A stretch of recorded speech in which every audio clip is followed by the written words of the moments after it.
Thank you, and you're live. Okay. We have, I see one attendee. Okay. Okay, thank you. Welcome everybody to the monthly board meeting of the East Bay Community Energy Authority.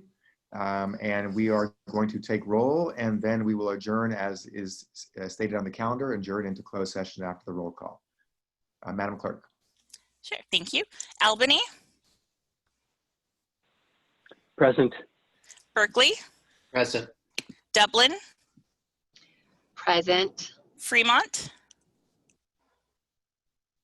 Hayward. Here. Livermore. Here. Newark.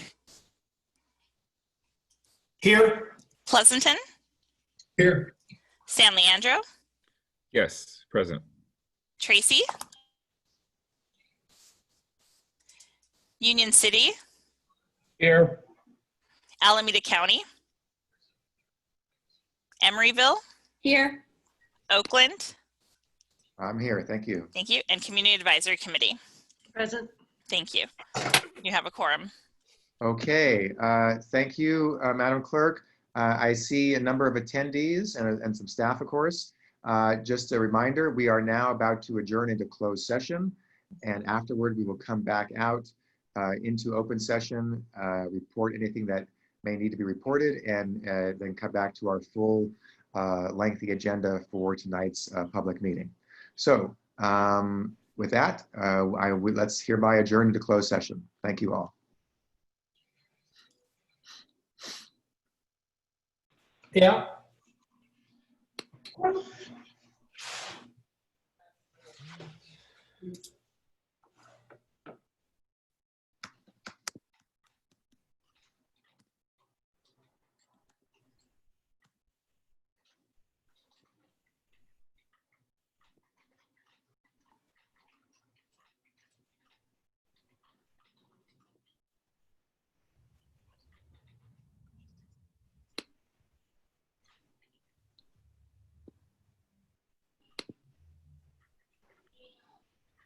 Okay, I think we're almost all here. Hold on.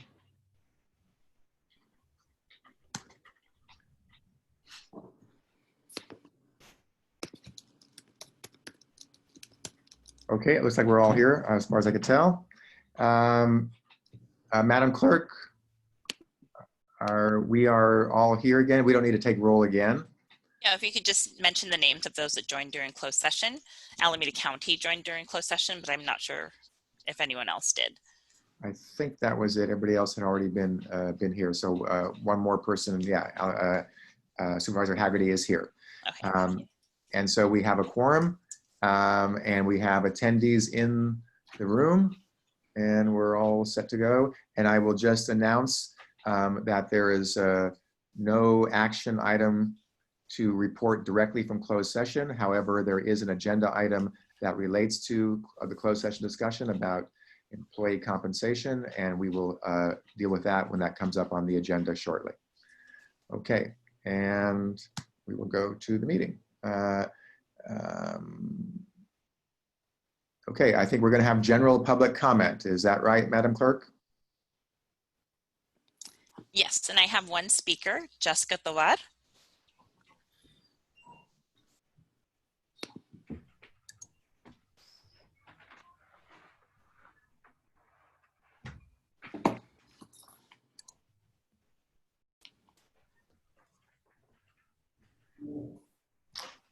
And we're waiting for... Yes, we're waiting for Jessica to raise her hand. I do not see her hand raised.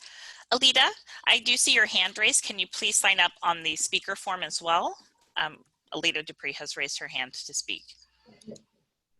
Okay, Alita.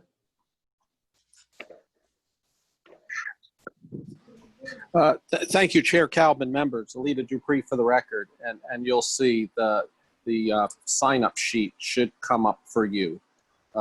I just put that in. Thank you. So it's good to be back with you. A lot on our plate. I'm looking forward to it. Again, I emphasize the importance of relationship building. EBC is not just about selling electricity, but about community and building better community. You know, electric rates are just so unconscionably high in California. And I really appreciate the work that you all do as a board to reduce the costs of the generation side of the house. And it is making a difference. Again, there's a lot that has to be done on the delivery side of the house. Continue your activism with PCIA. And hopefully I'd like to see EBCE become a municipal utility district, and then you can deliver electricity as well. Again, the affordability tier is very important, and continue the developing of local renewables. Clean Power SF is about 50% renewable on the economy tier, and marine clean energy is around 60. So I would like to see that number go up so we can get more renewables on the system. Again, I'm looking forward to the presentations about development. The idea of development in utilities is not new.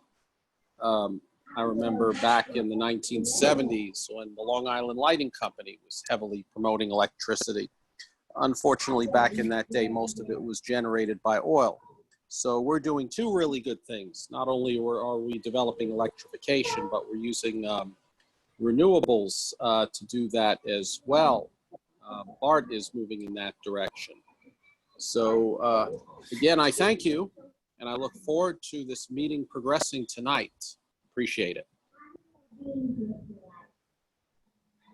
Okay, thank you very much. Oh yes, Jessica Tovar.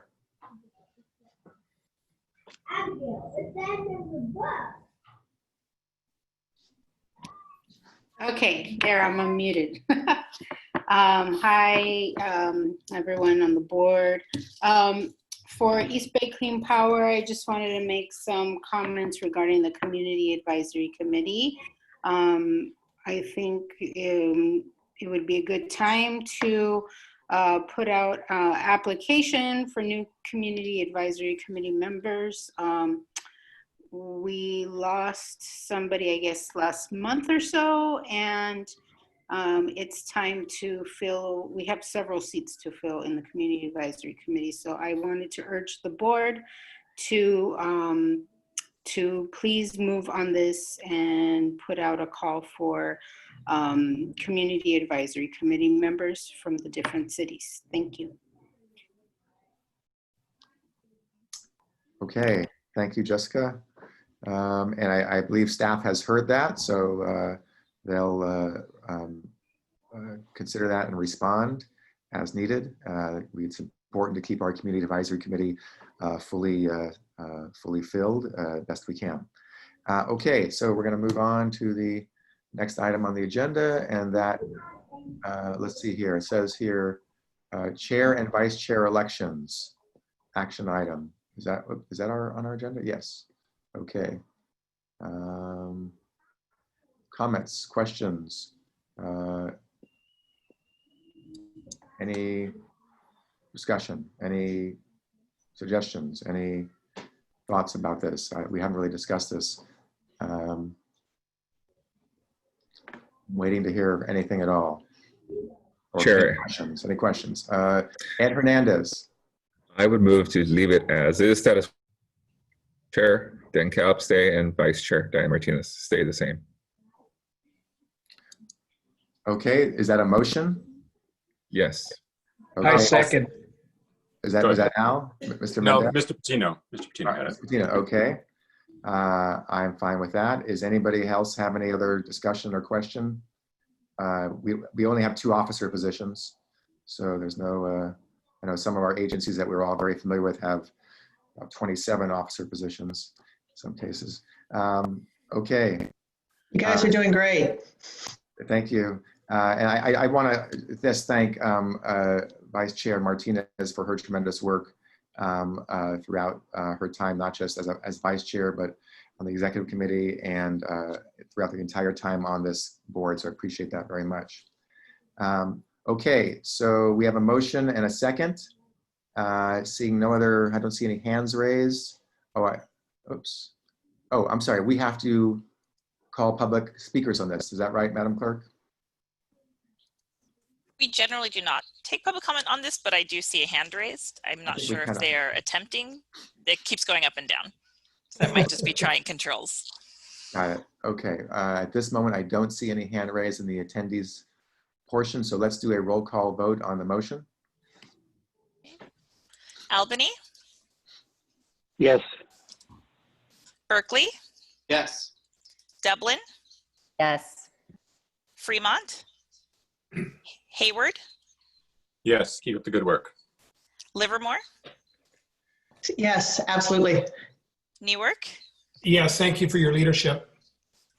Pleasanton, Yes. San Leandro, Yes. Tracy. Yes. Apologies for being late. No problem. Thank you. Union City, Yes. Alameda County, Sure. Emeryville, Yes, and I want to thank Chair Kalb for his leadership and everyone else for your trust in me. thank you, and Oakland. Aye. Thank you. Motion passes unanimously with a roll call. Thank you very much. Appreciate the confidence you've shown in us. And we still have a lot of work to do, and appreciate all the staff. Let's all, I know we all don't forget, but I'll say it publicly. We all make a lot of important decisions on the board and do the work that needs to be done, but the staff led by our CEO, but a tremendously hardworking staff, they're the ones who actually do the real day-to-day work that make things happen. So I think collectively we must always share our appreciation for all of them. So I hereby remind us all of that. Okay, thank you. And we are going to move on to the next agenda item, which I believe is the consent calendar. Is that right? Consent calendar. Does anybody on the board have any proposal to remove any single item from the consent calendar? Chair Ed Hernandez again. Yes, let me just remind you, if someone wants a brief comment from a staff person on a particular item on the consent calendar, you don't have to remove that item to get that brief comment. So just a reminder about that. Okay, Mr. Hernandez. Yes, sure. Item 8 on the consent agenda, contracts entered into. I need to recuse myself on one item, so I need to pull that. Got it. Okay, so we will, for purposes of recusal, we would pull item 8 and take a vote on that separately. Any other items that anyone would like to pull from the consent agenda? I see none. So I see none. So is there anybody have a motion and a second for the remainder of the consent agenda other than item 8? So moved. Moved by Scott, moved Mr. Supervisor Haggerty, and second by who? Second. By Mayor Arguin. I would ask before we take a roll call vote, just briefly to the staff, I think item 13, while it's certainly not controversial and can be on consent, I would like you to just briefly share with us what that is, because I think it's very exciting and it's very positive, and I want all of us to hear it, including the people from the public. So if someone on staff, Nick or somebody, could do that just for 1 minute, that'd be great. I can do it right now. Perfect. Yep. Happy to. So item 13 is relates to an effort that we have been working on with CalStart, which is I guess it's CalStart as well, sort of a quasi-governmental entity. But CalStart does a lot of transportation policy work and coordination across California. And one of the areas that they're really focused on is electrification of medium and heavy duty fleets. And so this is a contract that we are entering into with CalStart to work with them to develop to develop a plan to support fleet electrification in Alameda County. I think this is really exciting, and in San Joaquin County. This is really exciting because we think about the sources of pollution and greenhouse gas emissions in our communities. Goods movement, particularly medium and heavy duty trucks, really represent the primary and most detrimental sources of criteria air pollution and a lot of greenhouse gas emissions. And so, this is really the kickoff of our efforts to try to play a role in transforming goods movement and getting at, the most persistent and pervasive forms local air pollution that we have. Okay, great. Thank you very much. I think it's great that we're getting into the heavy duty sector on electrification. There are tremendous greenhouse gas benefits and also air quality benefits as well. And this is certainly something that we would all benefit of locally. So thank you for that. We have a motion and a second. I see no other comments or hand raises. So Madam Clerk, can you call the roll? Did we public comment on the consent? Oh, my apologies. Thank you, Madam General Counsel. So any public comment on the consent calendar? Thank you. I do not have speakers signed up for this item. Okay, and I see no hand raised. So thank you for that reminder, and we'll go to a roll call vote now. Thank you. And the vote will be for items 7 through 13 with the exception of 8. I apologize. Let me make sure. Yes, 7 through 13. Albany? Yes. Berkeley? Yes.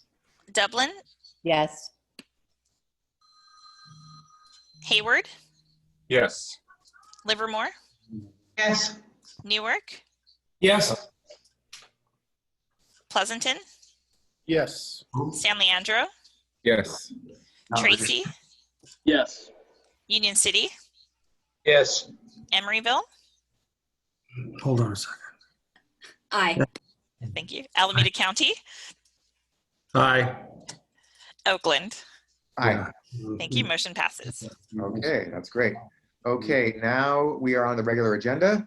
And the next item on the agenda is the approval of the CEO contract amendment. Pardon me, we have We have to go to number 8. Yes, Oh. we have item 8. My apologies. We do have to go to number 8. And while the microphone is on, I believe Director Hernandez informed me that his recusal is due to an employment interest. So just to make that mandatory disclosure on his behalf. Okay, and does he need to step away?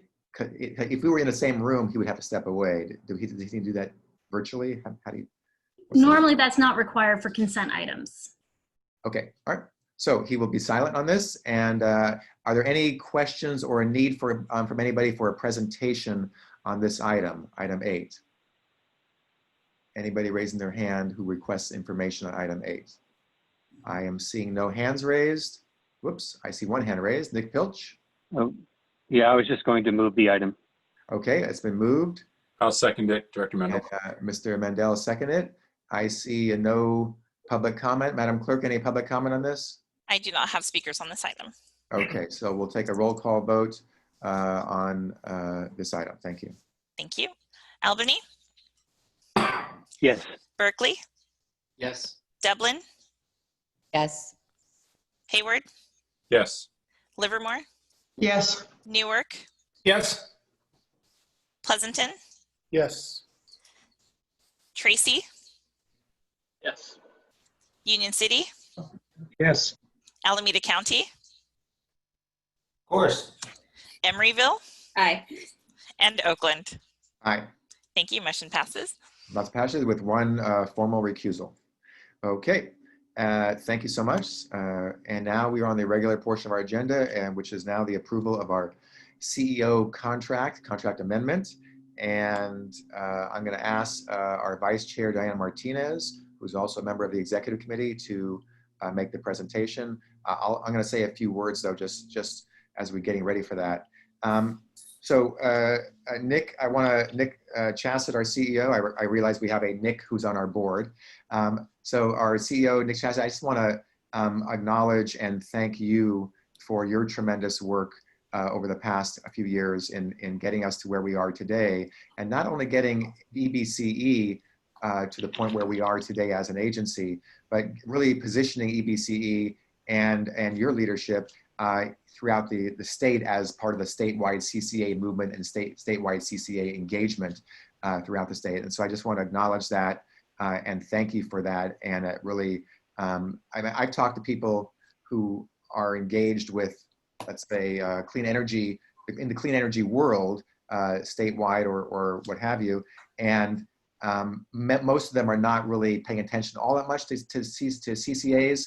But when I mentioned I'm EBCE, I'm a chair, what have you, they say, oh yeah, Nick's your CEO. That's great. He's doing a good job. So that's happened more than once or twice.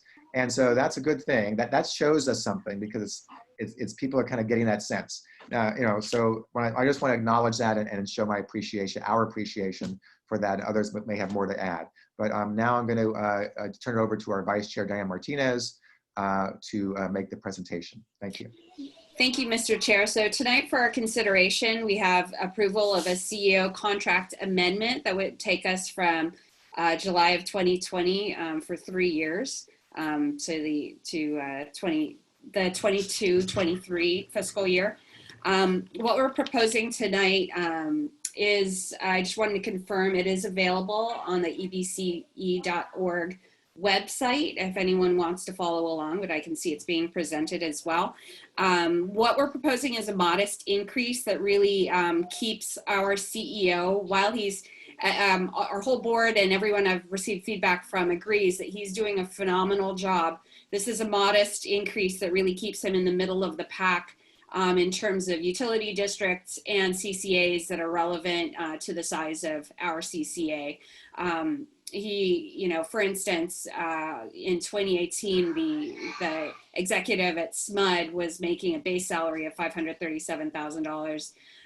So, Nick's not all the way up there. However, we do want to show to him that we appreciate his work and move him closer to where we think he deserves to be in commensurate with the work that he's been doing for East Bay Community Energy. So I also wanted to express my thanks for our CEO and the work that he's done. And in light of the pandemic, he has been working even harder for the agency and for the ratepayers in our community, working weekends, thinking about the least of us and how to really use our resources to help folks immediately and in meaningful ways. So with that, I'm going to turn it over to our general counsel, or our outside counsel, Intercalsa, to review the, highlight the terms of this agreement.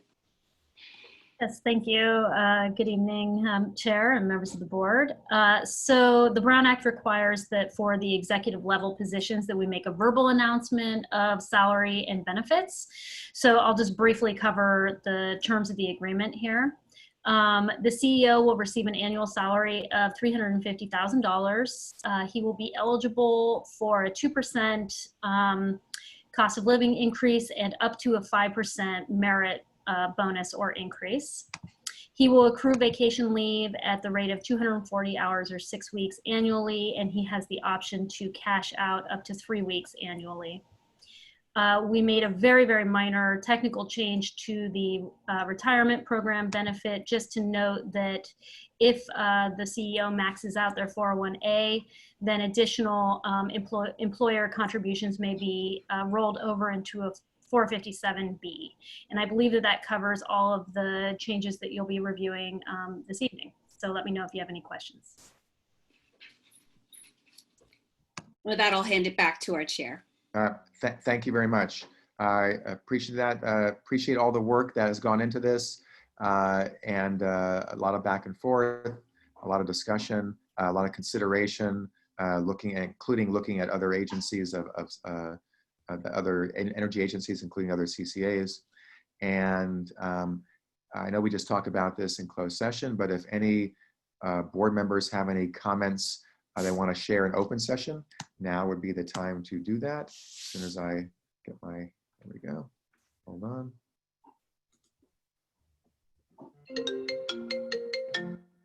Oops. Okay, if anybody wants to do their hand raise. Oops. I see Trish Monroe and then Al Mendel. Oops.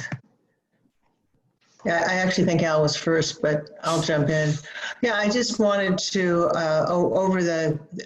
I came into this, I'll keep saying it until, probably forever, because this really is not my area. I just really appreciated learning about the area, watching the EBCE grow and recognizing how instrumental Nick's leadership has been in enabling that to grow. I mean, you don't have to actually know about energy to recognize not just competence, but excellence in leadership. I really appreciate it. I'm really, really glad that, Nick, that we've got you, and here's to the future. Okay, Director Mundell.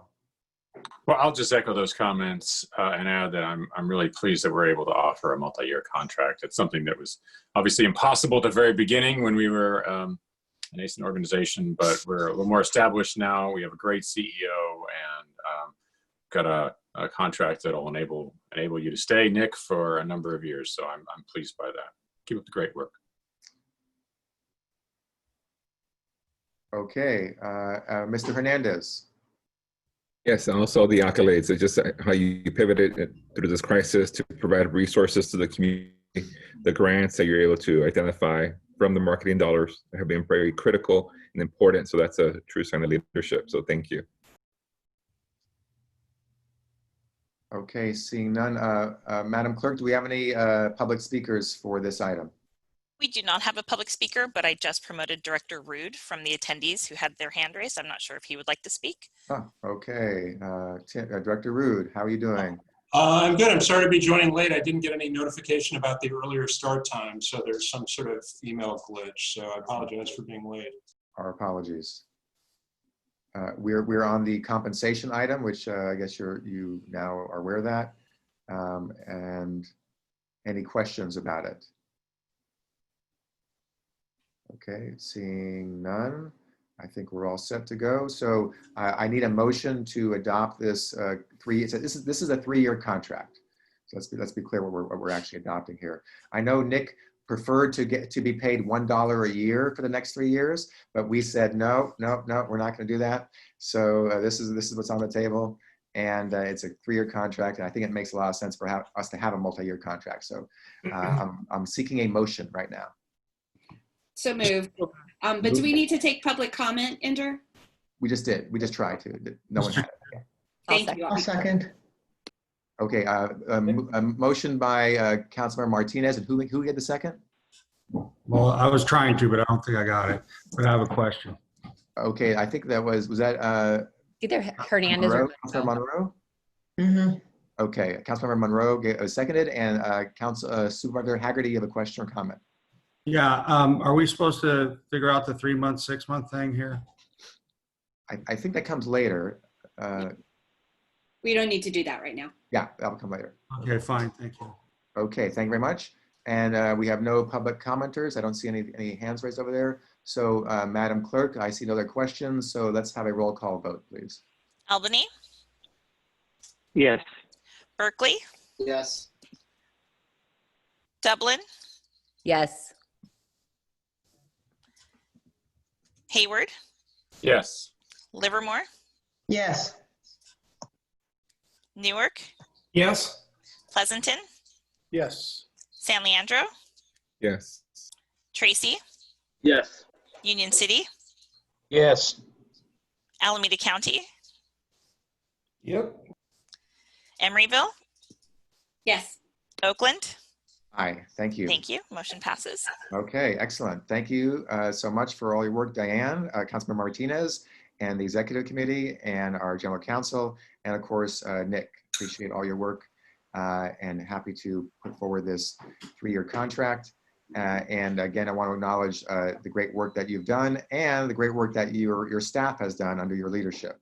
I just want to thank all the staff for their tremendous work day in and day out every week. Okay. Mr. Chair? Yes, who's that? I didn't hear my name in the roll call. Could the record please reflect that I was present? Oh, Councilmember Rude. Madam Clerk, can you make sure we have Councilmember Yes. Rude and Piedmont in roll call? Correct. He is Okay. added now. Thank you. I think he's voting aye. Okay. Aye. Okay, great. Thank you for that. And now we're moving on to the CEO report. Nick? Okay, the CEO report.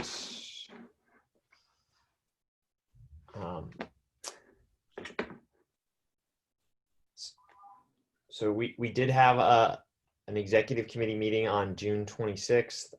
You know, the two major topics were the discussion of our technology roadmap, which feeds directly into the item we're going to be discussing today around the SMUD contract extension, and then a regulatory and legislative update. The Finance and Administration Committee met prior to our last meeting where they reviewed the budget. And then our Marketing Committee, Marketing, Regulatory, and Legislative Subcommittee did not meet in June. They met in, I believe they met in May, and they will meet again in August, on August 6th. I'm really pleased to share we have 3 new colleagues who have joined, officially joined us in the last number of weeks. We have Jamal Bernardez, who is joining us as a communications fellow. Jamal recently graduated from USF, where he was a member of the varsity soccer team. Jamal is a Berkeley native, having attended Berkeley High, and is really focused on a lot of our kind of new media digital marketing activities in the marketing team. Next, we have Juan Cortez, who's also one of our fellows. He's an outreach fellow. Juan is also a Bay Area native and born and raised in Richmond, California, and recently graduated from Sonoma State. Juan has actually interned with us over the spring, and when we still did events, you likely would have seen Juan at tabling at many of the farmers markets and other events that we had pre-COVID. Juan is focused on continuing to sort of encourage and pursue outreach, but of course more in the digital mode through webinars and customer education. And then finally, Erica Shakiri, who has joined us just in the last, I guess, 2 weeks now, or 1 week she's been with us. She is our HR business partner, and she is providing a whole suite of human resources support for the organization, and also is spearheading our internal diversity, equity, and inclusion efforts, particularly related to hiring and staff training. So join me in welcoming our 3 new colleagues.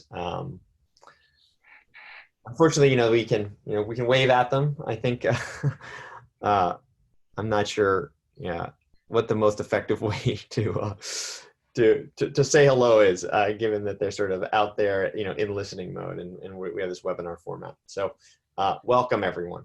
Thank you for that, Nick. I want to just, on behalf of the entire board, thank you to our new staff and for wanting to work here with the staff and EBCE, and we really appreciate all the work you're going to be doing. So thank you so much. On the marketing and account services front, as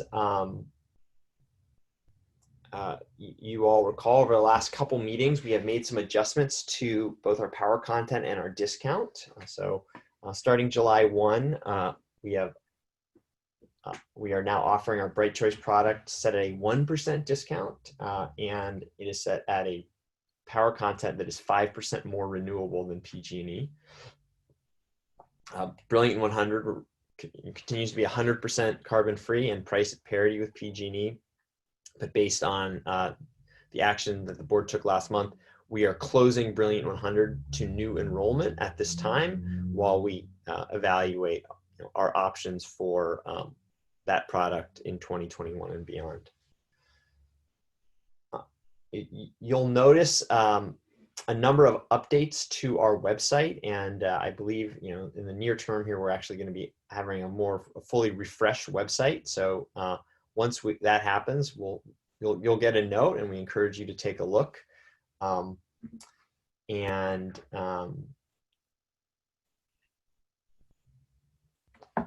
think those are the main points that I wanted to cover here. We don't need to read all the bullet points. So I am done with the CEO report.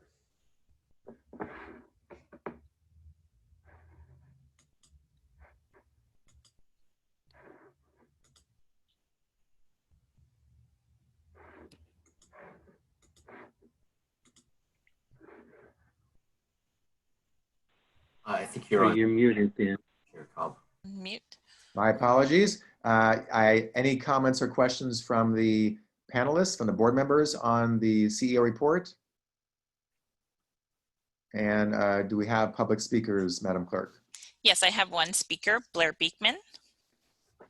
Welcome. Hi, thank you. Thank you for the report. I was a little late to the meeting tonight.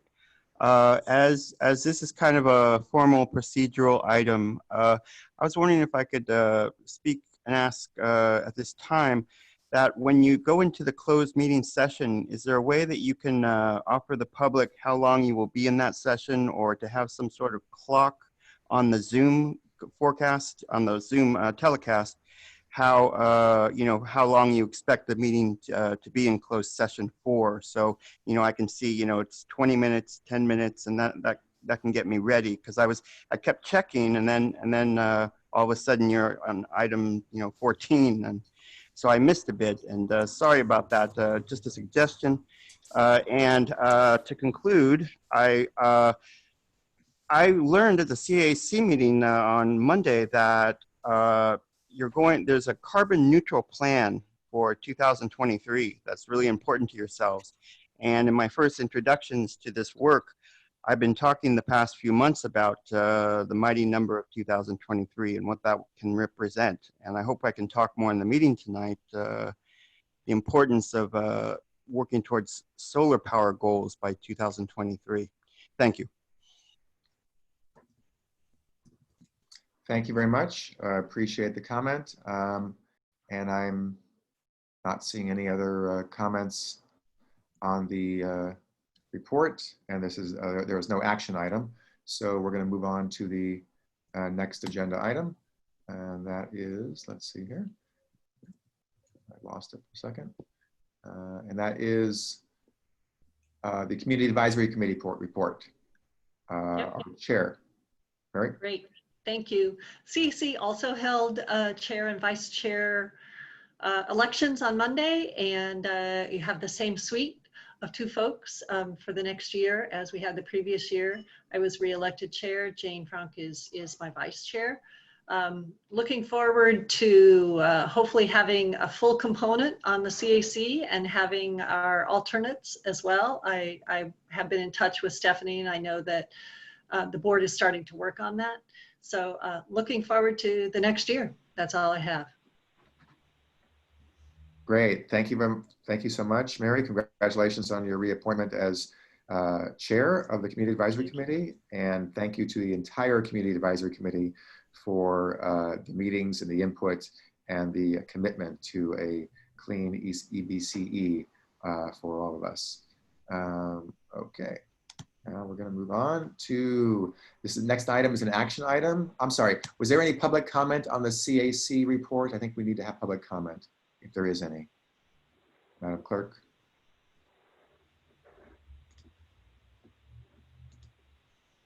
Stephanie, you're muted. Apologies, I'm muted. I see Blair has raised their hand again, but I do not see them signed up for this item. I see them signed up for items 10 and following items. Blair, did you want to speak on this? Was that just left over from the previous one? Yes, I do. Go ahead. Very sorry. I've been filling out my forms and I didn't fill out this one. This could exactly speak to what I ended with on my last item. On the last item. At the CIC meeting, there was a really nice report. I was really impressed with the report I was given just on projects that the EBCE will be working on. And included was a streetlight project where you can get renewable electric car energy from streetlights. And I felt that was a really important concept, how that can be placed into low-income neighborhoods. And because I've been hearing a lot that most refueling of electric cars has been a very, you know, it doesn't work for low-income people. It does not at all want to help low-income people. And it sounds like you're making the attempts to do that with this, and thank you. He also mentioned in his report, I can't remember the item name or number, but he also mentioned that he spoke of what I said here is that there was a carbon neutral plan that you're working towards by 2023. I don't know if you're going to be at carbon neutral at 2023 or you're going to make really strong attempts at that time. It's a big plan of yours. I've been just getting this vibe in all my years living down in San Jose, you know, and around the local energy there. It's been my feeling that I've created my own ideas that by 2023, there's a chance and there's a time we can really push for solar and really make the efforts towards a solar power world. And that's what I've been speaking here all these months now, these past few months, to really get ourselves geared up for that kind of future. And it sounds like carbon neutral future is like a more of a dedication to nuclear power. And that's worrisome. That's a worrisome prospect. And I just wanted to make note of that here. And what I think we really need to work on in this next few years is, you know, we have to really address positive sustainability and address what, you know, COVID-19 and all of its promises and glory for our, you know, sustainable future ideas still is basically killing mass numbers of people in order to get to those goals. And I think we're at a time we have to really ask ourselves, how do we work towards a positive, sustainable future where we don't harm ourselves? And I think that's the next step in our lives and the lessons we have to learn at this time. And solar power is really the answer towards that. Nuclear power works towards a really bad system. And so I think solar power doesn't do that as much. And I just hope we take the efforts to really consider positive, sustainable, renewable energy ideas in the future and all that good stuff. Thanks a lot. Thank you very much for your comments. And of course, that was there was no action item there. Our next item is an action item, accounts receivable, reporting and collectible revenue rate update. So Nick, who's presenting on this? Howard is presenting on this item. All right. Howard, welcome. Evening, board members. So item number 17, one note I'll quickly make is that this was previously posted as an informational item. So we did update the documents and I just wanted to call out that this is an action item.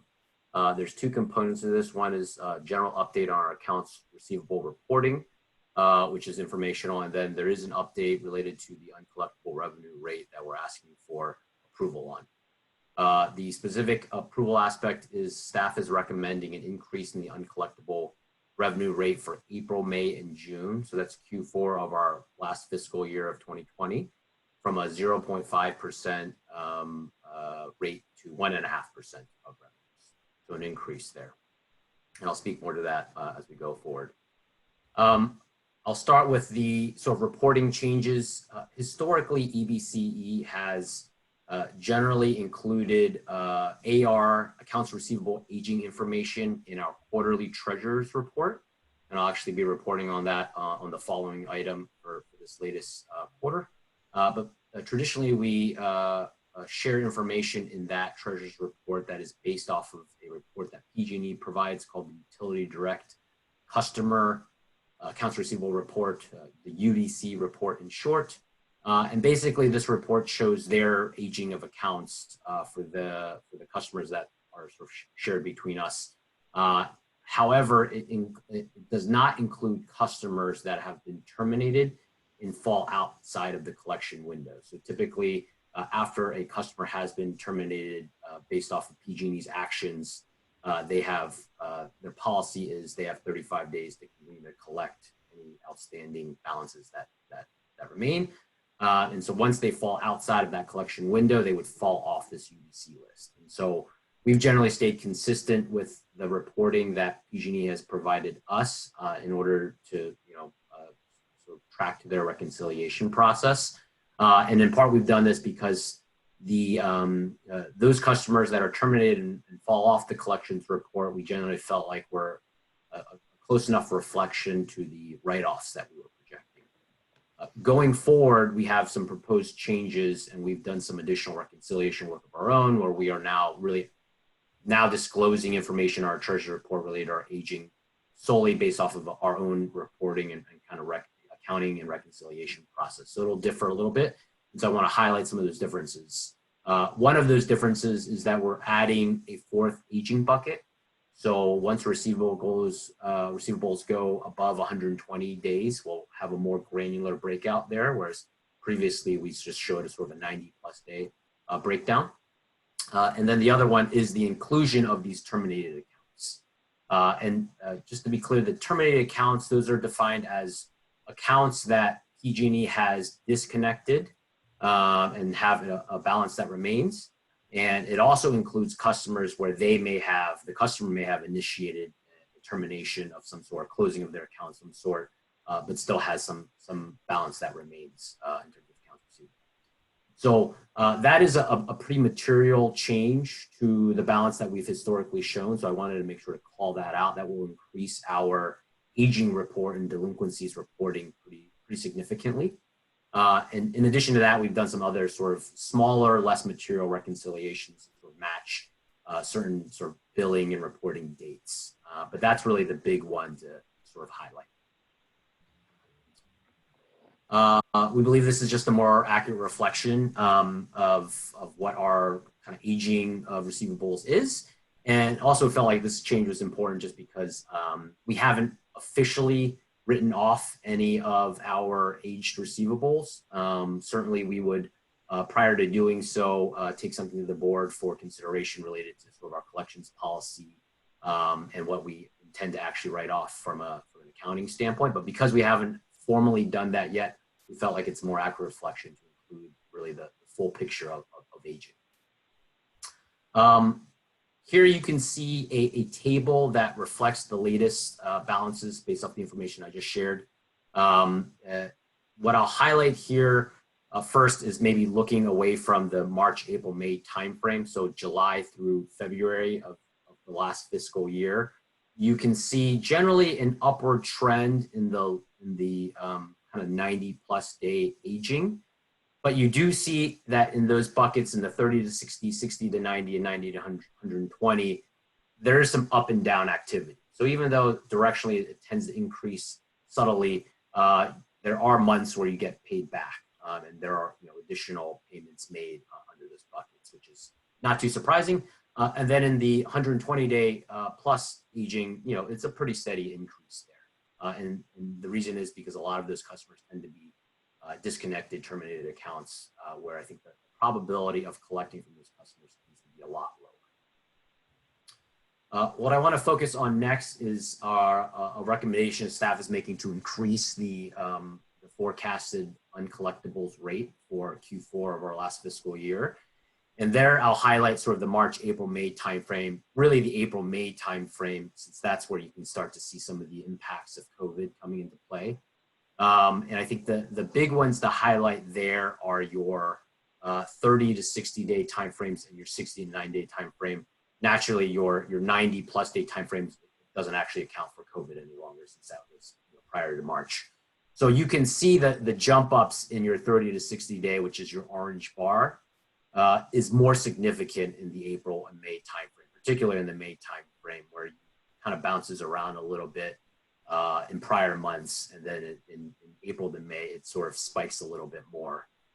Similarly, in the gray bar, which is the 60 to 90 day, you can also see from April to May a more significant spike as well. So I'm highlighting that, of course, because our recommendation is that we increase our Q4 2020 uncollectible rate from 0.5% to 1.5%. Historically, we've always been at a 0.5% uncollectible revenue rate. That amounts to about $4.3 million since inception through to June. And we're recommending this increase. If you recall, the budget that we recently had approved, we are forecasting for the current fiscal year that we now sit in a 2.5% uncollectibles rate. And so we feel like Q4, there's sort of a transitionary period that we feel like we should start to step that up, and it would be fiscally prudent to do that in light of the sort of the data we're seeing in April and May, where aging is increasing. It's of course difficult to actually predict what exactly will not be collected, following some type of collections effort or some type of payment plan effort that we have with the customer. But what we do see is an increase in that balance, and so we feel like it's fiscally conservative to go in and assume a higher uncollectible rate. This table just shows you the terminated balances that I highlighted and talked about before. This is, we're showing this because I think this is the category of balances that we think is the highest risk of not getting paid, unfortunately. And so you can see the balances here. The greater than 120-day balance, the blue bar is probably what's most important here. And for that, we're above, a little bit above $2.5 million in the time frame. So a significant number, but definitely within the projected balances that we had for uncollectibles since inception. The last thing I'll touch on here is the overall financial impact. So with the 0.5% uncollectibles rate that we had budgeted for last fiscal year, our fourth quarter projected net position would be $10.3 million, and the fiscal year net position would be approximately $62 million. With the increase from 0.5% to 1.5% in uncollectibles, that increases our Q4 uncollectibles by about an additional $1 million. So therefore, there would be a reduction in the Q4 net position from 10.3 million to 9.3 million. And then for the fiscal year, it would go from 62 million to 61 million. So we're still projecting the last fiscal period to be very strong, but it is about $1 million difference based off of increasing the uncollectibles rate. But again, we feel like that's a fiscally prudent decision. Of course, if if the actual collections come in higher, more customers make payments, that we'll still receive that cash and that revenue. So really, this is just about the last fiscal year's financial statements versus this fiscal year's financial statements, where if we are able to collect more revenues, then it's really going to end up accruing to this fiscal. So ultimately, there's not really a fiscal impact. It's really more of a timing impact. And that's it on this report.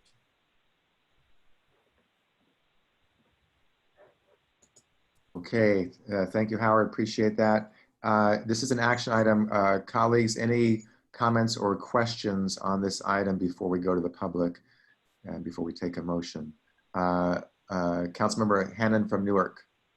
Thank you, Howard. I appreciate the report. Just a couple questions. When we write off an account as uncollectible, is that subsequently then referred to a collection agency?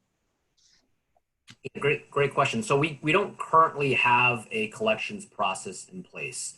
Part of that reason is, currently we've actually suspended our collections policy. So certainly right now, in light of COVID and the recessionary environment, we're very empathetic towards customers' challenges that they're facing. And so we've suspended that collections policy. Historically, we have not pursued those collections, and there's a couple reasons there. One is that our balance has really been increasing over time. So as we initiated our operations, that balance started off at a pretty immaterial level. And so there was no need to go and take the action and pursue those collections yet. I think we're now getting to a stage where the balances are material, as you can see, and we should really start to think about how we want to go pursue those collections. In light of course, COVID, we've suspended activity, so there's no immediate action for us to take.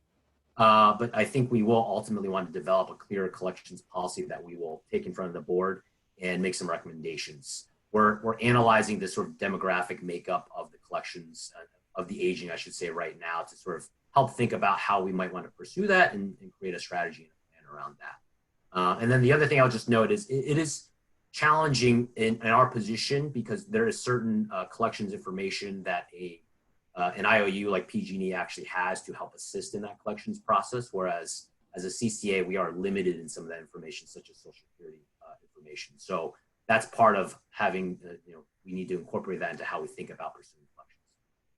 And I certainly support the suspension of collections, certainly during COVID-19. Folks are having a difficult time financially as it is, and it certainly doesn't make their situation better if we refer to a collection agency now, but it's certainly something we need to strategize in the future. My other question, as it involves property ownership, is there an opportunity, and I don't know if the state law allows it, is there an opportunity for us to put liens on property for delinquent electrical bills so that the property should eventually sell, that we can recoup our costs at that point? Thank you for the opportunity. So Howard or Inder, do you know the answer to that question?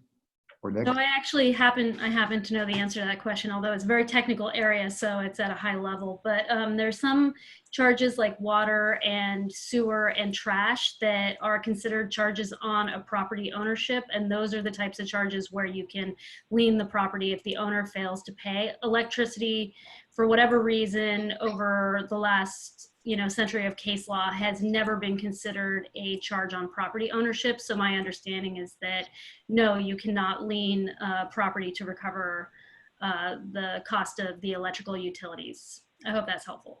It is. It's something we might want to think about in the future from a legislative standpoint. If, as mentioned, you can put a lien for garbage, non-payment of garbage, certainly electricity, and the providing of electricity is equal a service provided to the community. So it's something from a legislative standpoint we might want to think about in the future. Thank you, Mr. Chair. Thank you. Councilmember Mendel. Yeah, just following up on Director Hannon's question. So, I know in Hayward, we also, in addition to being able to put liens on properties, which is a slow process, we're also able to move certain unpaid bills onto the tax rolls so that with next year's property tax payment, unpaid water bills are included there. So is your answer the same for that process, Inder, or is there? That's correct. So there's two ways that you can collect those property related charges through by imposing liens. One is to impose a lien that then gets paid when the property is sold, but most cities and counties have arranged a deal where you can also place them on the property tax bill, and that way the county collects it through property taxes, but it's still essentially a charge on that property. So that is actually in the California Constitution as one of the many voter initiatives, and again, I'm not necessarily a municipal finance attorney, but the gist is that's in Prop 218 and sort of in the body of initiatives that were adopted after Prop 13 in California.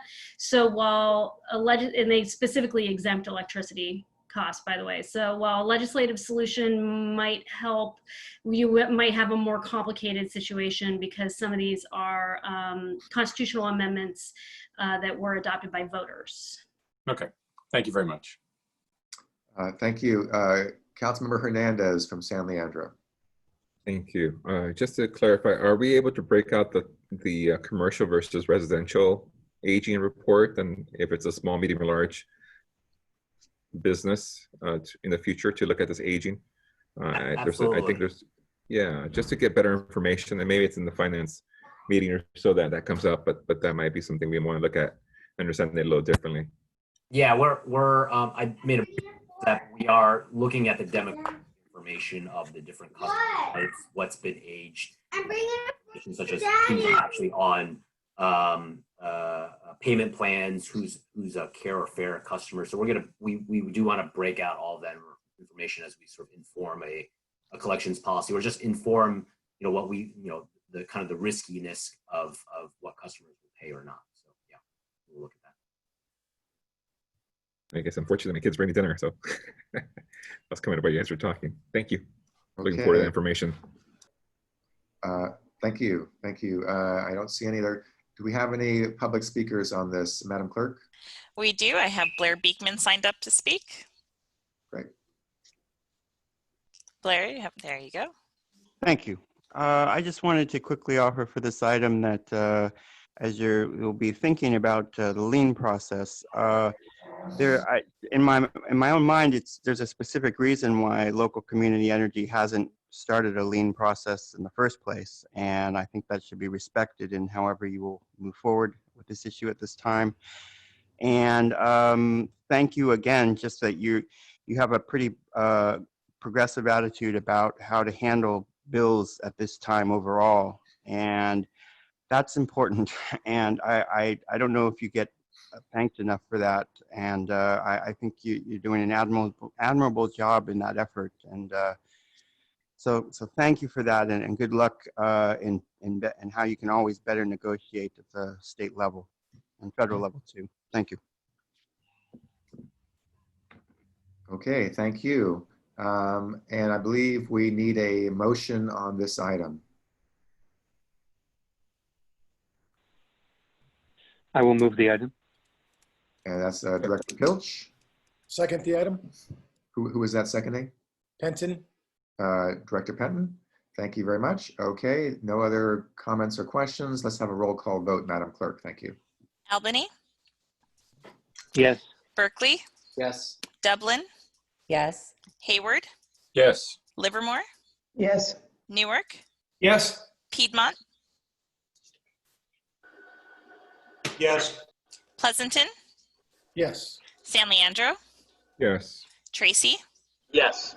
Union City, Yes. Alameda County, Yep. Emeryville, Aye. Oakland. Aye. Thank you. Thank Motion you. passes unanimously. Thank you. And next we have our treasurer's report. This is an informational item. And is that, who's that? Is that Howard again? Yes, this will be a pretty quick one and somewhat relevant to the last item. This is the typical quarterly treasury report that includes a summary of our account balances, any outstanding debt, and our customer delinquencies. So I'll start by just quickly reading off the account balances in our various accounts. I'll round to the nearest 100,000. Our internal operating account is approximately $2,100,000. Our operating fund is approximately $29,100,000. Our lockbox is approximately $14,300,000. Our operating reserve fund is approximately $40,800,000. Our money market account is a negligible amount, and our insured cash sweep is approximately $45,900,000. All of those balances are as of the end of the fiscal year, so June 30th, 2020. And the total across those accounts is approximately $132,200,000. The next section is cash received by month into our lockbox account. And so we have a breakdown of April, May, and June. For April, we're at approximately $34,200,000. For May, we are at $32,100,000. And June was $36,900,000. So total quarterly money received into our lockbox of $103,200,000. We don't have any outstanding debt, so nothing is drawn from our Barclays credit facility. And then lastly, the customer delinquencies, which were really already kind of talked about in the last item, but briefly here, this is as of June 5th, 2020. There's always a little bit of a lag, so this is not as of the end of the month, but the beginning of June. In that 30 to 60 day time frame, it's approximately $4 million. The 60 to 90 day time frame is approximately $2.5 million. The 90 to 120 day age balance is $1.6 million. And then the 120 plus day tier is at approximately $6.5 million. We don't show the 0 to 30 day time frame just because there's still a lot of customers are paying that, so it sort of creates some noise when you look at that data. And that's it for the treasury report.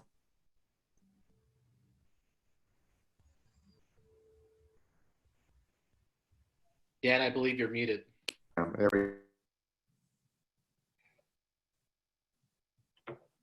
There we go. Okay, colleagues, any questions on this item, treasury report? It's an informational item. Okay, Councilmember Hannan. Yes, I'm sorry. Real quickly, Howard, what is insured cash sweep? Thank you, Mr. Chair. Oh, that is our interest-bearing account. So it's just the name of the account that we hold with River City Bank. Thank you. That's also, it's an interest bearing, it's a federally insured interest bearing account. So it's a kind of a nice product that a number of banks offer, but it's a nice product for us because you have that FDIC backup. Okay, and Councilmember Hernandez from San Leandro. Hopefully it's my last question of the day. Apologies. Lockbox. I think we have to keep $4 million in reserve, but at some point that lockbox goes away and we have more access to that capital. Are we at that point yet, or is that something I imagine? So there's no explicit time frame that the lockbox goes away. I think that is our expectation. I think the understanding is most likely when we get a credit rating, that's when we would get rid of the lockbox. Right now, the lockbox, just as a reminder, is all of our funds go into lockbox first. They are dispersed to any of our energy suppliers that are part of the lockbox, so they have seniority and additional security basically by being part of that. And then funds get dispersed to us following that initial that payment of their latest energy bill, energy contract, I should say. And so pre-credit rating, I think their expectation is to remain in the lockbox. You know, we could be in a position to negotiate something, but I think the likely expectation is that it needs to remain in place at least through the credit rating. And then there's some time to go back and basically negotiate with each individual counterparty to try to close that out. And that credit rating is about a year out, or what do you anticipate us to get some ratings? I think that's about right. Yeah, probably about a year out. And that's, we're having discussions with Moody's and other credit ratings. There's always a little bit of uncertainty in what time frame they require. In light of COVID and some of the PCI activity, we have to do a little bit more diligence and forecasting to show some longer term financials to also get through that diligence process. So we're working on that as well while we're having those conversations. Thank you for that update and clarification. Appreciate it. Thank you. Madam Clerk, do we have any public speakers on this item? Yes, I have Blair Beekman for this item. Okay, great. I'm going to pass on this item. Thank you. Thank you. Okay, I don't see any more. Hold on.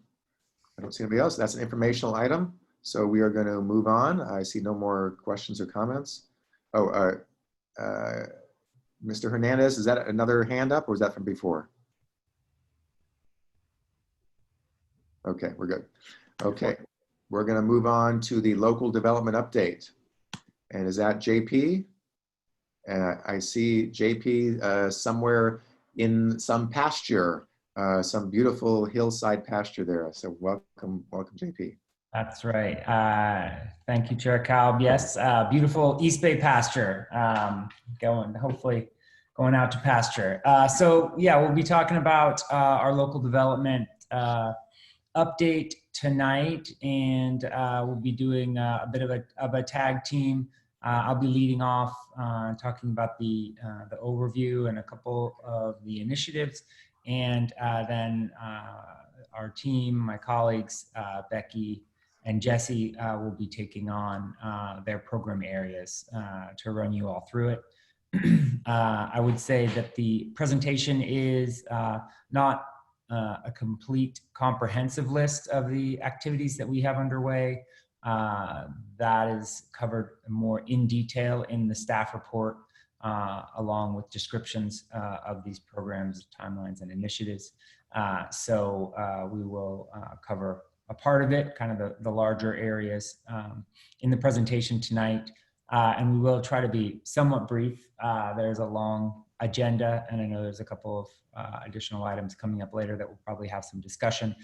So we'll kind of gloss over some of the programs that we have discussed more in detail recently, like the resilience program, the contracts that we just approved last board meeting, as well as the electric vehicle incentive program that we discussed in detail 2 board meetings ago. So those are in here, but we'll probably not dive into those in as much detail as before. So if we could go to the next slide, please. So here's the local development budget overview. This has the last 2 years, so fiscal year 20 as well as 21. Oh, I think this is the wrong, this is not what's on the, this is from let's see, January 2020. This is not the presentation that's on the board packet.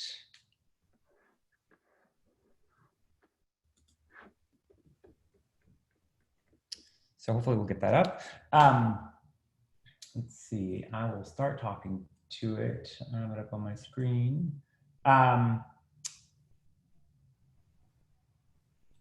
So the budget that we have in the staff report that will come up soon is for the last 2 years.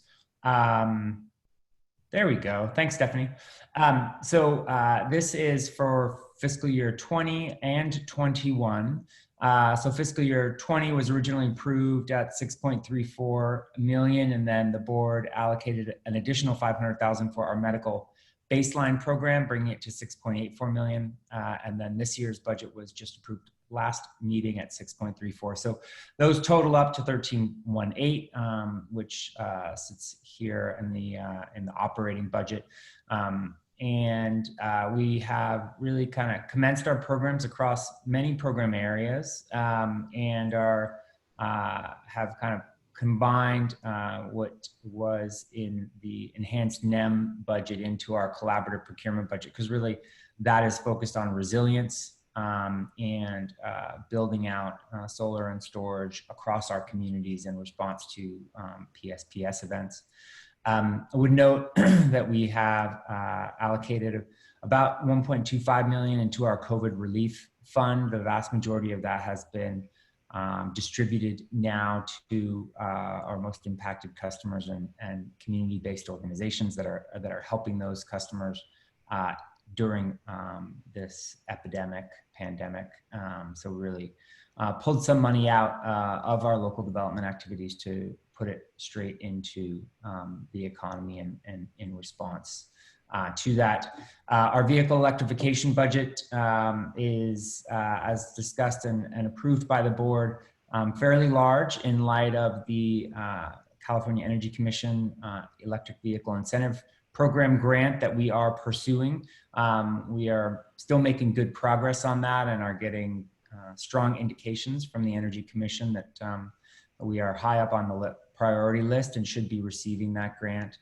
And once we do, then we'll certainly be putting that into motion as soon as we can to get those incentives available so we can continue our push to build electric vehicle charging infrastructure. And we're doing a lot to focus that on our low income and multifamily areas. So we're really excited about the activities that we have put into play and are moving aggressively to really build a portfolio across the local development business plan areas.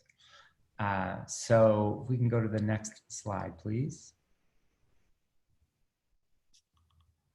So we are really excited about the leverage that we can bring from the dollars that EBCE is spending and helping and using that money to bring in both other public sector as well as private sector dollars into our economy.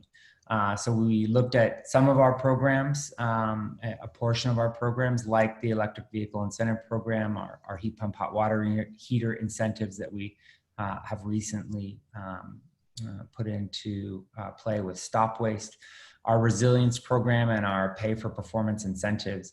Those 4 programs are about $20 million from over the next 4 years. And by our understanding of the total cost of those services and chargers and heat pumps that will be installed, as well as the efficiency work, that should leverage about $160 million in total local investment. So that money is coming from the CEC, for example, with electric vehicle incentive program, but the current numbers out of the CEC show that only 57% of the total cost of a charger is covered by the incentive. So that means there's private capital that's coming in and making up the rest. Likewise, a heat pump hot water heater, incentive. We put $1,000 into that incentive. Bayren puts another $1,000 in, so we get some more public money. And then there's a shared cost from the customer that is also spent. So these are examples of how our dollars are bringing in not only our money, but public and private dollars and capital that is creating jobs and creating benefits for our customers. And of course, this is just 4 of the programs, but we wanted to indicate to the board and the community really how we can use our programs to build economic activity, respond to the challenges that we're facing in the economy now, and build jobs as an economic stimulus in the county. In addition to that, we have our local procurement activities. So the Summit Wind Project, the 57 megawatt wind project that's being built, as well as the Oakland Clean Energy Initiative. Those are being under construction and again, delivering construction jobs in the short term in the county. And the contracted values of those projects are close to $200 million. And most of that will be delivered in the early years in the form of construction jobs. There's quite a lot of construction underway on those. And again, that's delivering economic stimulus in the form of jobs into the county that we're quite excited about. So we want to keep looking at how local development is spurring this local economic growth in the form of job creation and economic activity. And it is important to note that certainly all of our jobs all of our programs are focused on local job creation. And certainly the OCEI and the Summit Wind Project also have party labor agreements for prevailing wage and more on workforce development. So wanted to just highlight that for the board so you can see how our activities are driving that economic output. Next slide, please. So we'll get into some of our programs now. So our Connected Communities program is getting underway now. We've got several zip codes with very high disconnection rates. Right now, disconnections have been halted, but prior to COVID-19, we had zip codes where 10 to 15% of the accounts were either without power periodically, and certainly a larger portion of that under threat of losing power because of arrears and disconnection notices. And so our Connected Communities pilot is really exploring how we can minimize arrears and the threat of disconnection for our most vulnerable communities. Because disconnections have been halted for the time being does not mean that arrears are not growing, and at some point in time, disconnections will start again, and this will become even more important than it was prior to COVID-19. So we've been doing several activities here. One is the Taj and Kevin and Diego on the data analytics team have worked with a UC team to build and refine a disconnections prediction tool that we are working with to try to predict who might be at risk of being disconnected. We're working with that and adding data to that model to try to make it work and test it out. And then we're just underway signing a contract with an external party to help do some focus groups with our care customers and customers in arrears to understand what their challenges they're facing in paying their bills and what potential solutions might be. And those solutions can be education as well as different types of discounting products, including solar or enrollments in care or our DAC green tariff program, which I'll talk about next. And we are partnering with the UC Berkeley and looking at how we can really bring kind of econometrics and testing, randomized testing design in so that we can look at the different interventions that we are planning to run and understand which ones are actually working and helping to reduce arrears and potential for disconnection. So we're really excited to get this program kicked off. Next slide, please. So the DAC GT, so this is Disadvantaged Community Green Tariff, as well as Community Solar Green Tariff Program. These are PUC approved programs for helping deliver lower cost electricity from solar systems to care customers in disadvantaged communities. So this program will deliver a 20% discount to care customers who live in disadvantaged communities. And the allocation will support about 2,500 customers being enrolled. So we're planning to file our advice letter in the coming month. And then that will kick off a time period for the PUC to hopefully approve that so that we can issue a solicitation to develop local solar by the first quarter. That's timing for issuing the solicitation. Of course, the response and development of that solar PV system will take a while. And then once that is up and running, we'll be able to enroll customers in this program and deliver discounts through this program. We've also been talking with PG&E and the PUC about enrollments of Tracy and Newark care customers. There's currently no disadvantaged communities in Pleasanton, so we have not been having that conversation because this is only for customers in DACs. But we're excited to get this going and that the PUC is enabling this. This will basically be a no-cost program to EBCE, as we'll be able to collect the administrative costs from the PUC to roll this out.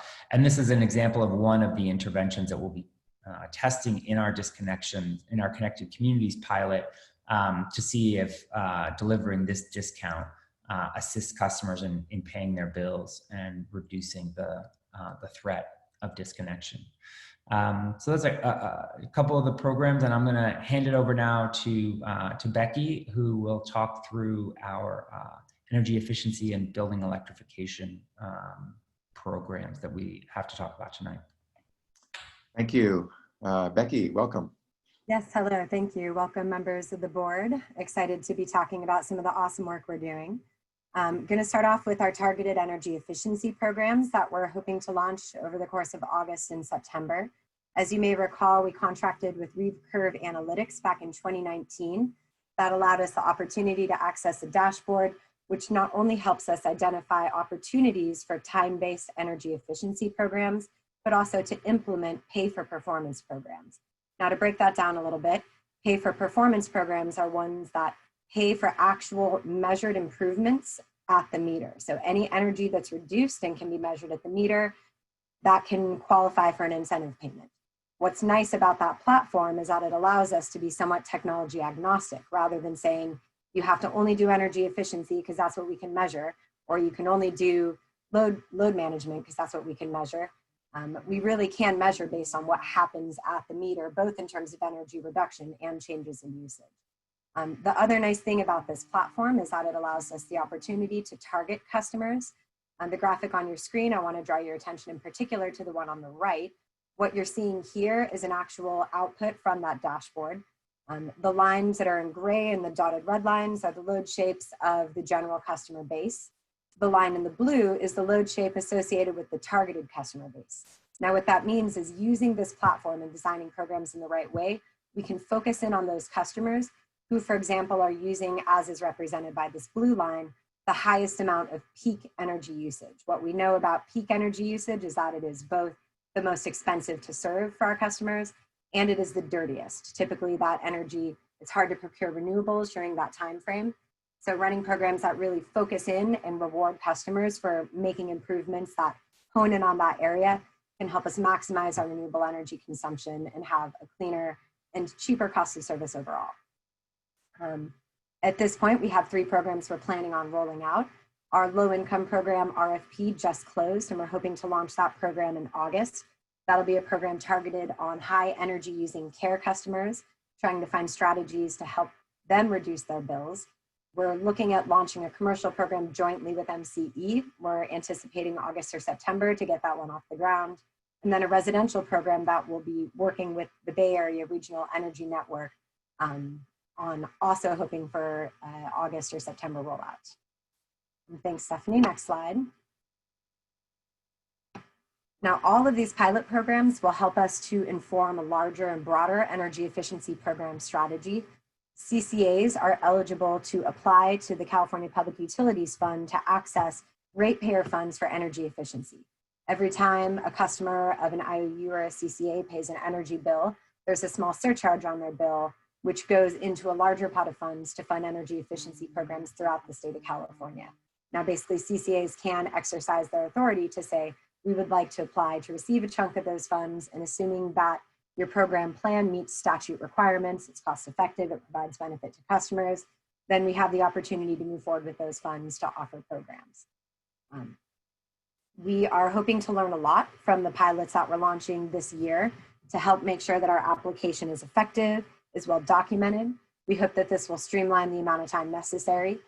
We're targeting a Q1 2021 timeframe to get an application for funding into the CPUC, and assuming we're successful there, we could see funding in 6 months to a year from that date. So July 2021, best case scenario, potentially late 2021, if things go a little slower, as they sometimes do at the Public Utilities Commission. We can go to the next slide. Reach codes are an effort that we've been working on at EBCE for over a year. Local jurisdictions have the authority to adopt reach codes. Reach codes are those that go further than the California Energy Commission Title 24 code on building energy efficiency, basically meaning that these buildings constructed according to those reach codes are saving more energy, are more energy efficient than what the state is requiring, which is already a pretty high bar, I must say. This way too small to read chart, I apologize for that, but hopefully it's in the board packet so you can look at it later. Just gives a quick snapshot of the 8 member agencies that we're currently supporting as they pursue reach codes. It gives a shot of whether they're looking at just energy efficiency, all electric preferred, electric required, whether or not there's EV or PV requirements or energy storage requirements in that code. A couple particular things I'd like to note. The city of Hayward is our most recent reach code success story. The city of Hayward City Council unanimously passed an electric preferred reach code, including requirements for EV infrastructure in March. That was approved at the California Energy Commission recently, and they just submitted their package of codes to the Building Standards Commission. So that's great news, and they're moving along to being able to implement those codes. Also of note, the city of Piedmont has on their agenda for next council session on Monday, a reach code. This one is particularly exciting because it's the first reach code in California to look at applying electrification requirements to existing buildings. I think the city of Piedmont did a fabulous job understanding that their infrastructure is largely existing buildings. There's not a lot of new construction that occurs in that area, so they knew they would have to take a slightly different approach. What's also very exciting about that is that being that they're the first, the cost effectiveness studies that are required to implement a reach code are now available and can be leveraged by other municipalities that are interested in considering a similar approach. So it's another example of the ways in which the efforts we do here really can have positive impacts throughout the rest of the state of California. We can move to the next slide. In June of this year, we launched our first customer-facing rebate program. This program focuses on heat pump water heaters. Now, heat pump water heaters are highly efficient electric water heaters. They're a wonderful alternative to natural gas. It helps us get natural gas out of the home with a very highly performing electric unit. The program that we're offering is leveraged with MCE, and Clean Power SF will be joining shortly. That allows us to offer one consistent program across 7 counties in the Bay Area region. What's also wonderful about this program is that we're leveraging our incentive, as JP had mentioned earlier, with that of the Bay Area Regional Energy Network Home Plus program. So our $1,000 can be stacked with $1,000 being offered through that program, helping customers overall to reduce the cost of a water heater by $2,000. One important note about our program is that it is targeted at the installer. The reason that we went in this direction with the program design is that 85% of water heater replacements happen on an emergency basis, meaning your water heater breaks, your basement's flooded. You don't really want to spend a lot of time navigating rebate applications, filling things out, finding qualified contractors. You want that water heater switched right away. So this is an opportunity to take advantage of that large amount of water heaters that are replaced on emergency and try to streamline the process as much as possible. And we're targeting 250 installations. That may sound like a small number, but I can tell you right now, the state of California is at about 0% saturation for heat pump water heaters in the market. We think that this program is a really important component of a much larger, broader effort to electrify buildings across the board. We're really excited to help raise awareness among contractors and consumers alike about this awesome technology and what it can do. We can go to the next slide. Induction cooking. So far, one of the major barriers to building electrification has been taking away people's gas stoves. There is a real hearts and mind issue associated with gas cooking. There's a perception that gas is the high-end alternative. I know I don't have to mention that to this board because the city of Berkeley, of course, is facing a lawsuit over their natural gas ban from the California Restaurant Association. Now, given that landscape, we thought that it would be really important to raise visibility, awareness, and hands-on experience with induction cooking technology with the commercial chef community. Now, induction actually performs very well. It's highly efficient. It operates on magnets, not on heat transfer. Therefore, it heats the pot directly. This gives you more control. It reduces carbon monoxide emissions in your kitchen because you're not combusting gas. It's safer around family and friends. You're not as likely to burn yourself. We're actually exploring an induction meow campaign because a cat can walk right across your induction burner and not burn their little paws. So that's one thing we're exploring. A strategy that we thought would be really effective in the induction cooking space would be to focus in on commissary kitchens. So we're looking to launch a grant program focusing on partial or full electrification of commissary kitchens in our service area. These kitchens are used by pop-up chefs, by retail food providers, by caterers, a great number of chefs who don't have access to standing kitchen infrastructure of their own. Because of this, we think through a small investment in one or two of these commissary kitchens, we can have a much higher exposure of commercial chefs to this technology. And hopefully when some of these chefs move on to develop kitchen spaces of their own, they'll have had a really positive experience with induction and know that they can save a lot of money by not hooking up gas infrastructure to their building. So we're excited about that program. Of course, that's one half of the coin. The other half of the coin is consumer awareness. So we're also looking to launch a consumer awareness campaign to help promote induction cooking, work with well-known chefs in the area, film them trying induction and obviously having an amazing experience, because why wouldn't you? And also one thing that we're doing is working with our local member agencies to make cooktop, basically induction hobs, induction cooktops available for lending to their community members. We think this is a really nice benefit because there's not a lot of exposure to induction. Once you try it, you really do want to buy it. So this will be a really great way to also help expose people who are considering kitchen remodels or upgrading their kitchens to try new technology. We can go to the next slide. The last slide for me is to give an update on our technical assistance for all electric multifamily developments. We launched this program probably January of this year. And the program is aimed at trying to focus in on high-rise multifamily and encouraging projects in the queue to consider going all electric. Obviously, getting one high-rise building to go all electric gives you enormous bang for the buck. There's 40 to 50 units. It can be a really big win, and it's currently something that has not been included in many of the REACH codes that have been brought forward. So there's a real additionality benefit there too by capturing these projects that aren't covered. What we found in offering the program initially is that many of the projects we were catching coming through the permit process were already so far late along in the design phase that there wasn't a lot of opportunity to shift and get those buildings to really change their approach and consider going all electric. And because of that, and also in response to the coronavirus, we have retooled the program and instead are offering free trainings to mechanical, electrical, and plumbing firms that most frequently do development in this space. Now, this gives us a chance to actually sit in with these folks in a lunch and learn style session and train them on how you do all electric design. And most commonly, the central heat pump water system tends to be the newest and hardest to design technology when you're going all electric. So the content really focuses on helping those MEP firms get more comfortable understanding what they need to consider, what technologies are available, and how they can really design a system that is efficient and effective at getting through the CEC building codes while also being all electric. We're really hopeful that this will raise the general awareness and capabilities of MEP firms in our service area and help to encourage more all electric construction. And I believe that is it for me. I will be hanging out for questions. Thanks, Becky. Thank you very much. JP, anything else, or is that the presentation? No, Jesse is going to be talking about our transportation, electrification, and resilience programs. Oh, excellent. Okay. Can you hear me okay? Yep, you're good. All right, great.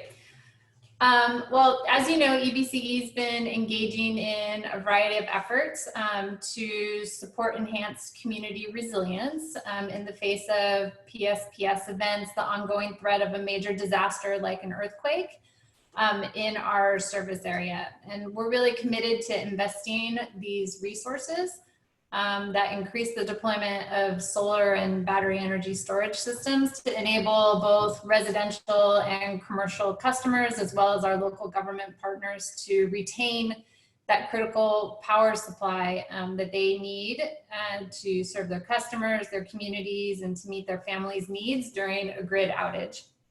So across the three programs that I'm going to highlight, you'll really see a focus on ensuring that we have solutions for critical public agency facilities for our most vulnerable communities, including residents in low income and disadvantaged communities, and those with medical conditions that require electricity dependent durable medical devices.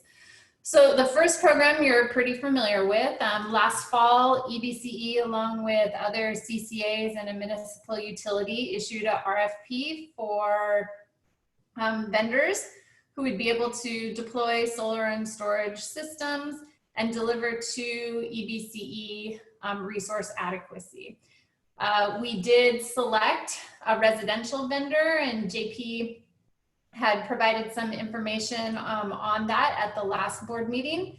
The selected provider is Sunrun, and we have been working with Sunrun on our go-to-market strategy over the last month and a half, 2 months. And we are getting ready to launch that program 2 weeks from now, so the week of July 27th. And we will be targeting different segments of the residential sector through that outreach. And of course, then Sunrun is going to, they've committed to delivering a certain level of resource adequacy to us. In order to support our vulnerable communities, we will be requiring at least 20% of the installations that are done through this program, which is branded Resilient Home. To be in low-income communities, in homes of our medical baseline customers, areas where residents might be in high fire threat districts or that they've experienced 2 or more PSPS events. And we will be reaching out to each of the board members and your colleagues that you sit with on your city councils and the board of supervisors to ask for your help with leveraging your communication networks to be able to help get the word out that this program has launched to your communities. Next slide, please. Thanks. So over the last year, we've also been working with our public partners on a project that evaluates critical facilities that are designated to serve the community in time of emergency. And so over the course of the year, we have, through an Air District grant, coordinated with each of our partners, and in San Mateo County, worked with PCE to collaborate with their CCA partners to amass a portfolio of nearly 500 critical facility sites. And through that process, we have then ranked those sites based on hazard and service scores, meaning how easy is it for that particular critical facility. And these critical facilities are libraries, community centers, schools, fire stations, emergency operations centers, really sites that are designated to serve the community for sheltering or communication or family reunification in time of a disaster. And we've looked to see how easy it is for the community to access those sites if there was a disaster, and to ensure that they're not in a flood or tsunami zone or liquefaction zone where if we did have a 7.9 magnitude earthquake, the building would still be standing. From there, we sized solar and storage systems at each priority facility to meet critical loads at those sites. And in May, we issued an RFI to industry because we really wanted to understand, could the CCA serve a new kind of role in the procurement process that would really make deployment of these systems really efficient? And we got a lot of feedback from industry, and we're evaluating that now internally. And then we'll be taking that feedback to our public agency partners with a suggested procurement pathway, and likely kind of adjusting some of our goals to developing an RFP and issuing that RFP probably early 2021, with the goal of getting into contract with a vendor and then starting to get some of these systems deployed by fire season 2021. Next slide, please. The board had approved $500,000 for local development team to work on a medical baseline program. And this had two components. The first was working with UCSF Children's Hospital in Oakland to understand who of their patients, their pediatric patients that had durable medical devices had the greatest need for solar and storage systems to be deployed at their homes. We needed to leverage Benny Hoff Social Services staff to help get the word out to potential homeowners who would be interested in this offer from EBCE of significantly reduced cost installations. However, because of COVID, this project is on hold. Their social services staff is completely overwhelmed with supporting their community of patients. But we are in contact with Benny Hoff and constantly trying to adjust and kind of think through what next steps look like. But again, it's all based on COVID-19 and the bandwidth of their staff and the priorities that they have in front of them. The second part of this project is working with Alameda County Public Health Department to develop a comprehensive plan that is countywide that really helps us understand the needs of all of our medical baseline customers. No, but it makes me mad because I've complained. Oh, sorry, there's somebody talking. Melissa, mute. Melissa, mute. Make sure people should mute themselves. Thank you. Okay.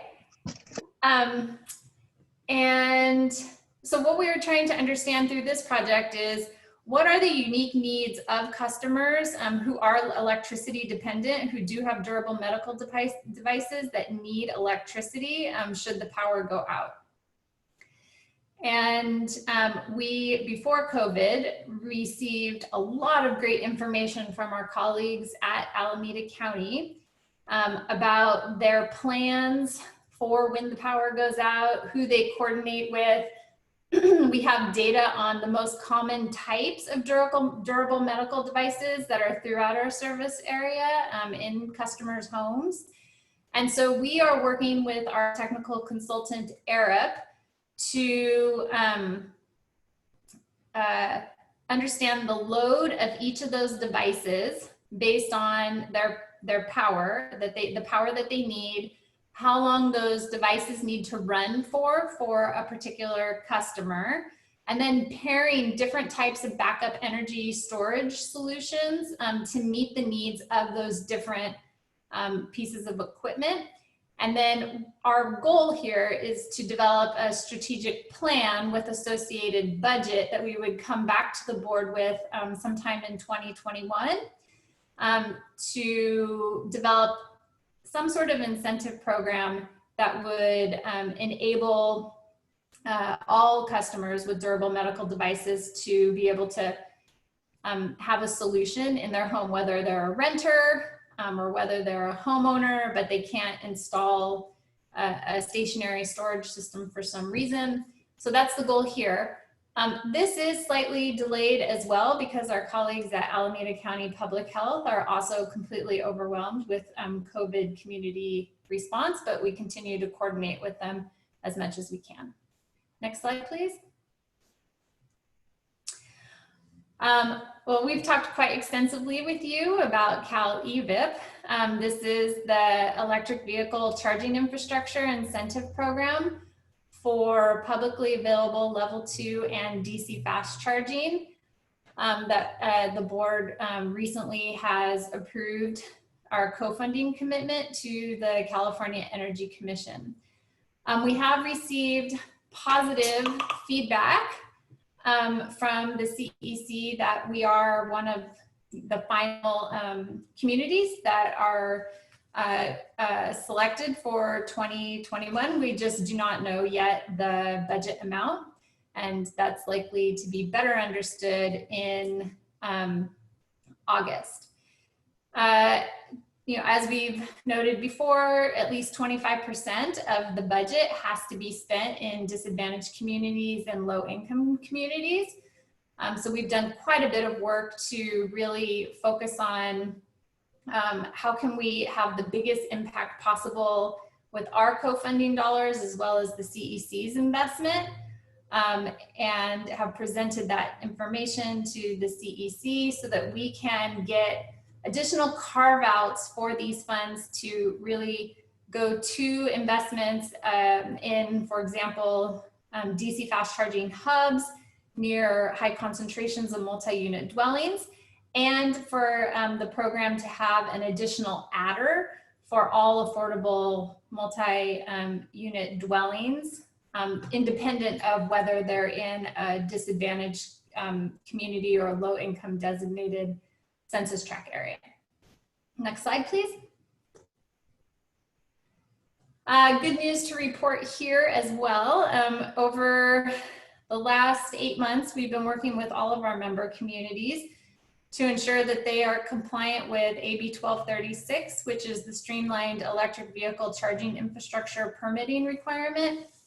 As a reminder, this law was passed, this regulation was passed quite a while ago, and I think cities and counties didn't pass their ordinances and didn't post the checklists that are required because they just didn't realize the dates that were associated with compliance. So we've been lending technical assistance to our partner cities, and I'm happy to report that all communities in Alameda County, except for 2, are in full compliance. So if you look at this map of the state, you see a lot of red and a lot of yellow. There's very few green areas, but the East Bay is for the most part green. We have 2 outstanding communities, Albany, and they will be taking their ordinance to council later this month. And then Newark, we still need to provide technical support to Newark. So we'd love for Newark to follow up with us so we can get that process started. Next slide, please. This is an exciting new scope of work that we're launching through the CalSTART Drive to Zero initiative. We aim to make our service area a first mover market for urban delivery and medium duty zero emission vehicles near term. And under the contract that was approved tonight for CalSTART, we'll start to evaluate DMV vehicle registration data, both for medium and heavy duty vehicles that are in Alameda County and the city of Tracy. And what we're gonna do is develop a technical assistance pilot and engage fleets as well as fleet users like third-party logistic firms, and offer them technical assistance with actually transitioning their fleets. So this includes fleet electrification assessments of their vehicles, charging infrastructure assessments, and kind of a concierge service around helping them apply for incentives for the vehicles and charging infrastructure. And this is really in an effort to kind of prime the pipeline for some of the level 2 incentives that we will have through Cal EVIP. We will also be working to support our transit agencies who all have new regulations that they have to transition their bus fleets to zero emission by 2040. And so we will also be working with our school districts to better understand school bus fleets, their needs, and then figure out how we can offer a technical assistance pathway there. That, of course, is also a bit TBD due to COVID-19. The last two items on this slide, I'll just highlight quickly. There is a new grant funding opportunity from the California Energy Commission to develop a medium and heavy duty blueprint. EBCE will be applying for this in collaboration with CalSTART.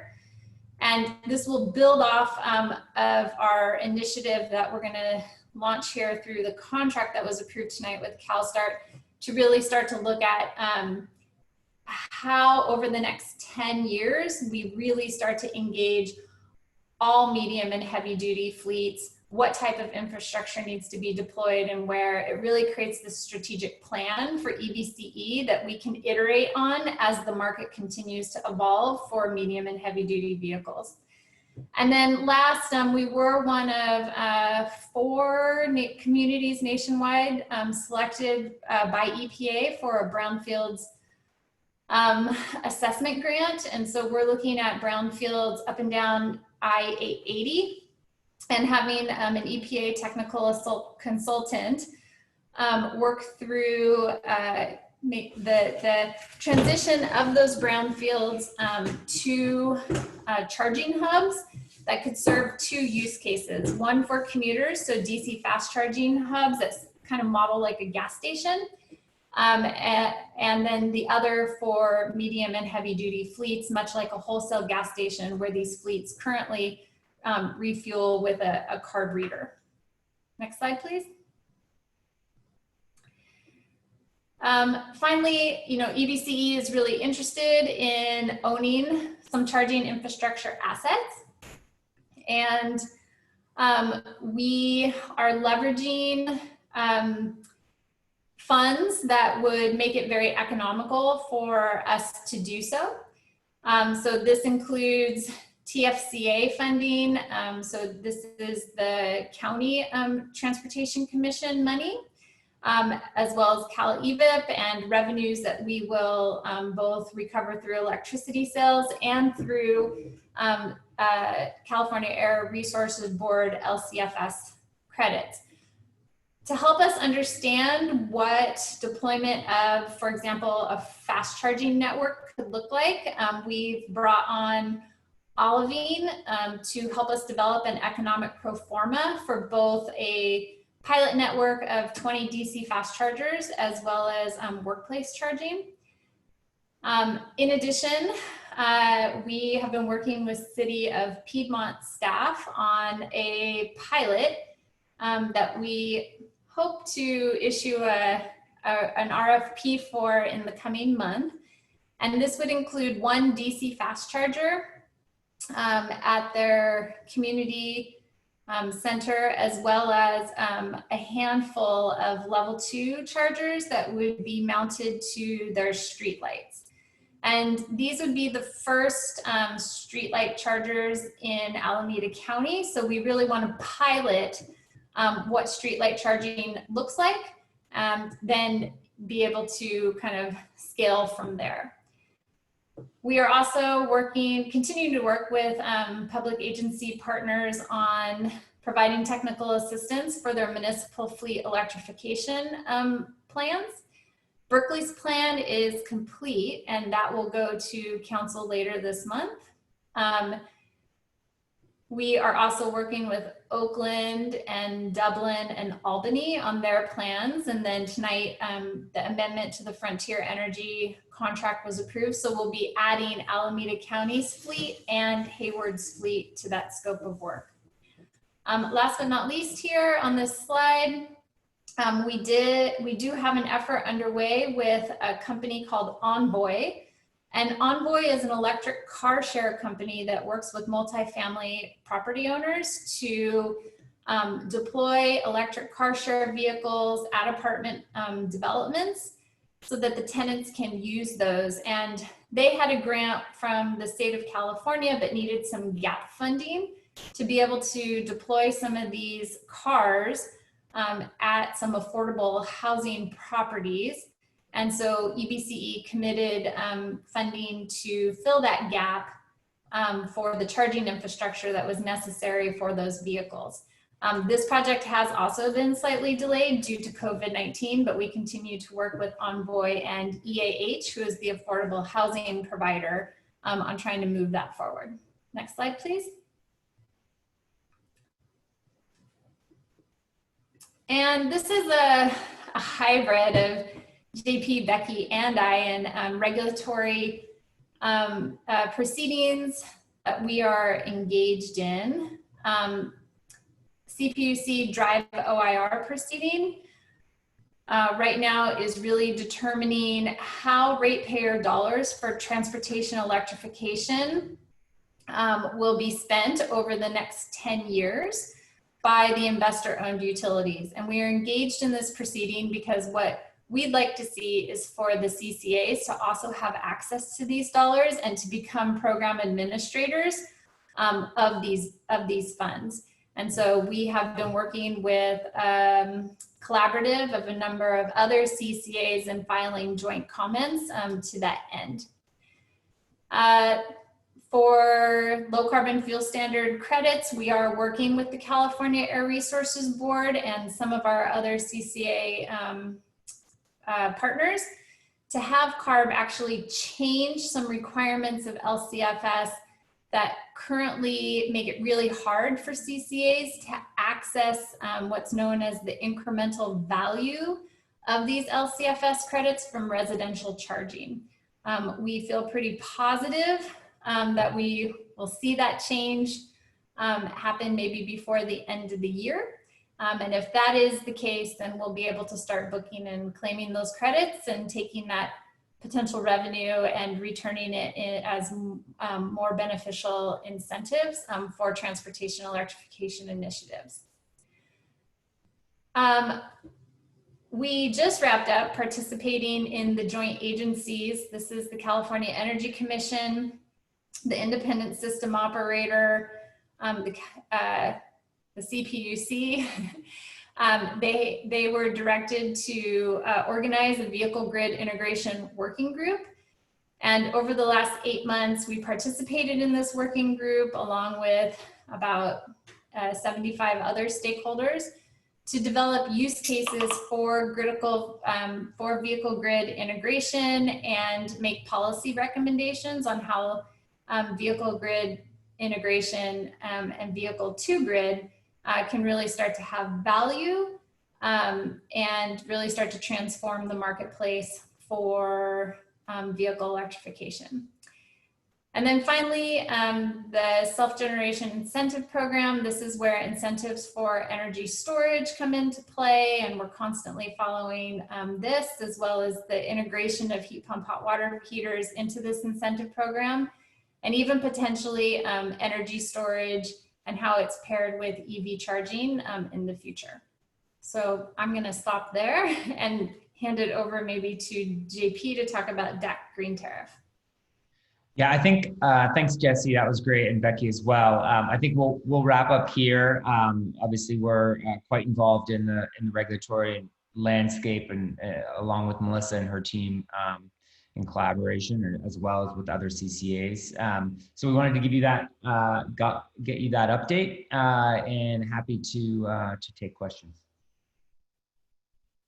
Okay, thank you to your team, JP, everybody who presented on tonight. Appreciate it very much. A lot of work going on. Let's see. Well, I'm going to go straight to our public speakers, and then there may be some questions from board members as well. So, Madam Clerk, could we call our public speakers? Yes, I have Jessica Tovar, Jada Dumas-Dogan, Alita Dupree, and Blair Beekman for this item. Okay. Looks like Jessica's up first. Okay. There you go, Jessica, you're unmuted. Hi everyone, Jessica Tovar, East Bay Clean Power Alliance. We are very excited about the local development business plan and all the different programs that we are starting from the plan. But I wanted to emphasize, we did submit a letter earlier today, pretty much calling for more investment in these benefits for vulnerable communities, acknowledging that about only 8% of this budget is targeted to programs that would reach and benefit vulnerable communities. So one of the things we want to emphasize is, you know, really emphasizing the racial and social and economic justice through these programs. And I just want to urge the program to do better, to do more.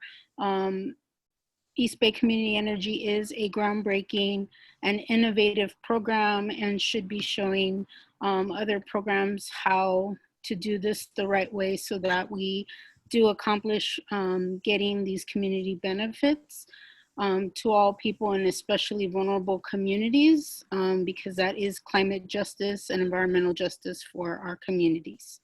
Thank you.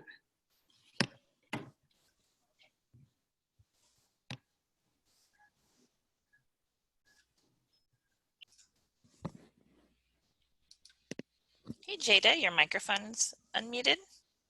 Hi, thanks, Stephanie. This is Jada Durmaz-Dogan. I'm an Oakland resident and I'm with Local Clean Energy Alliance and East Bay Clean Power Alliance. We would like to urge the board to play a more proactive role in allocating the LDBP budget and designing the LDBP programs. East Bay Clean Power Alliance envisioned LDBP as a roadmap to provide local clean energy benefits to the EBC customers who are most in need. In one of the previous board meetings, I expressed my disappointment about EBC committing to spending a huge portion of the LDBP budget for an EV charging infrastructure project for the next 4 years. This is not what we envision. Projects like that EV charging infrastructure may help decarbonize, but it doesn't address the issues of social and racial equity. We need equity metrics that are put together with input from the community. However, using the equity metrics to evaluate the programs after everything has been done is not an ideal approach. We urge the board to demand from the EBC staff that these metrics are implemented while making decisions about the LDBP budget allocation and program designs. Thank you.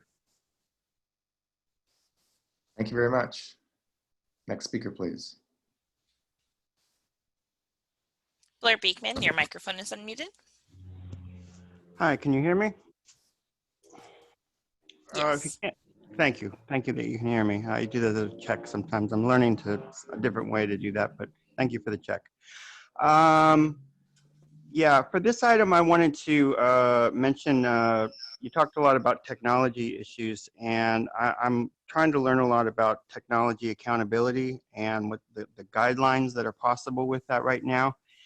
And the city of Berkeley, they just signed a monumental, or they just worked on a monumental agreement last night to really make it easier for, I think, all Bay Area cities to talk about defunding issues and community policing issues, and to see things through a more racial equity lens, I think is what they call it. And that's important work. And I'm learning how that's important and meaningful. And I think you really have to start to include the ideas of technology accountability into that racial equity, racial lens, racial justice mix. And I don't think Berkeley knows how to quite do that yet. And I hope they learn to do that. And as they do, maybe, you know, the EBCE can learn some important lessons on the subject. I mean, it offers a really, really good system, a really good democratic system. It teaches us our good democratic practices, basically.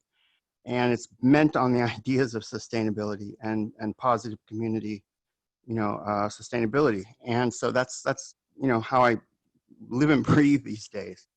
So, how much time I have left here. So yeah, it's important work to me. The ideas of procurement was mentioned, you know, to simply talk with others when purchasing technology. How can the procurement process include ideas? How can you share ideas with them of civil rights and civil protections and you know, the guideline public policy process that's an open process and a shared process between community and government. That's an important step. That's, I think, how you talk about the future procurement and you get people excited about that. You know, the streetlight ideas, you know, how is that going to be, how can the public, you know, understand all the surveillance that will be within the streetlight? How can they understand a guideline process to understand its information and what it's about? So it's a very heavy issue. And I hope that, you know, that you can take the time and effort to work on it. I think you'd be really, really happy with the results that you'll see. I think it's incredibly satisfying work. And yeah, I just hope we all can learn, you know, especially I guess at this time, we're kind of reviewing ourselves and how we can do things differently. It's all, you know, technology accountability is always kicked to the side.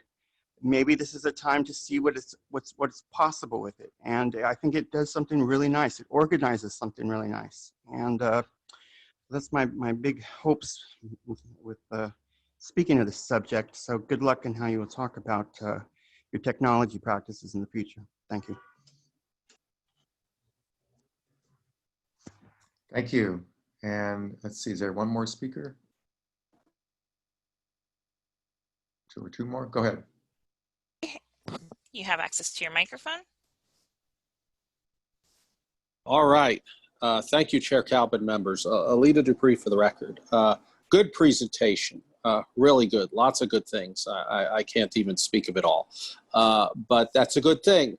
I believe in the importance of investment, and there has to be a lot of education and outreach. I live in an all-electric home. I have induction in my home. And I bought an induction hot plate from a restaurant store used for, actually, I don't think it was used. It was on sale. I bought it for $50. And so I prefer it over gas.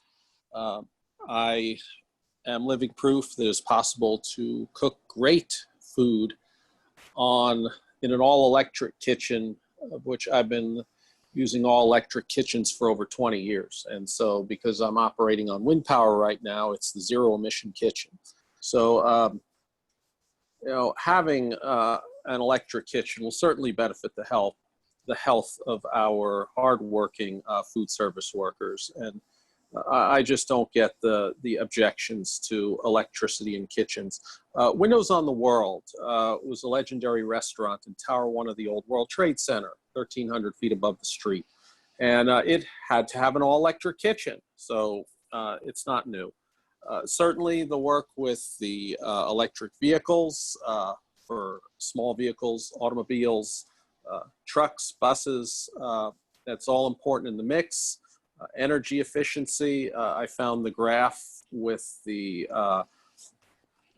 flattened power demand very informative. I practice time of use myself.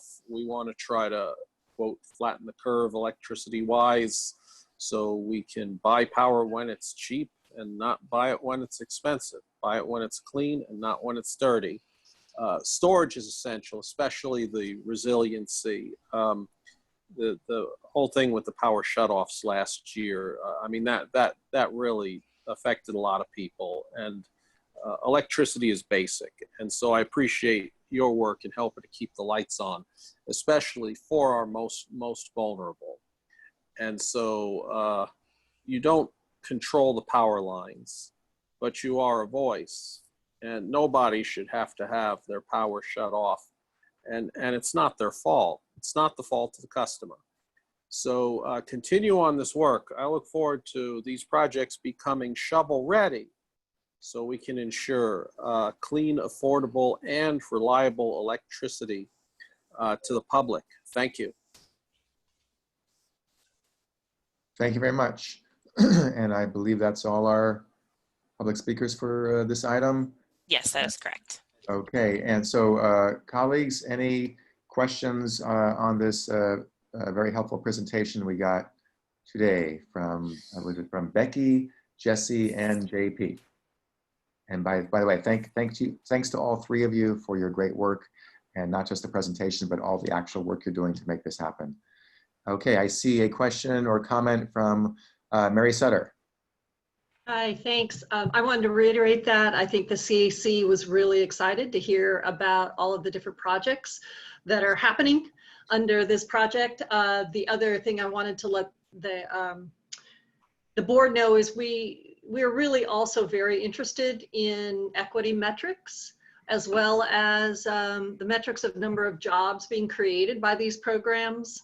And as well as we had some members expressing a desire to expand more into the low-income community. We did have one member that really reached out to the staff and indicated that they would work directly regarding equity metrics.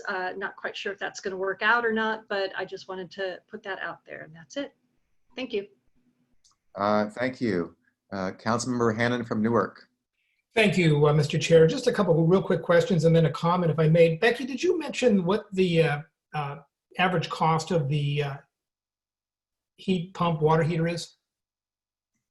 It gets a little complicated because some buildings may require service panel upgrades or electric system upgrades in order to accommodate additional load, but the base installation cost is around $3,500 for the unit. $3,500. And have you estimated what the cost savings would be for a citizen if they were to install the heat pump water heater as opposed to a gas water heater? It usually comes out around cost neutral, like it's around the same cost. A lot of times this is because of rate issues.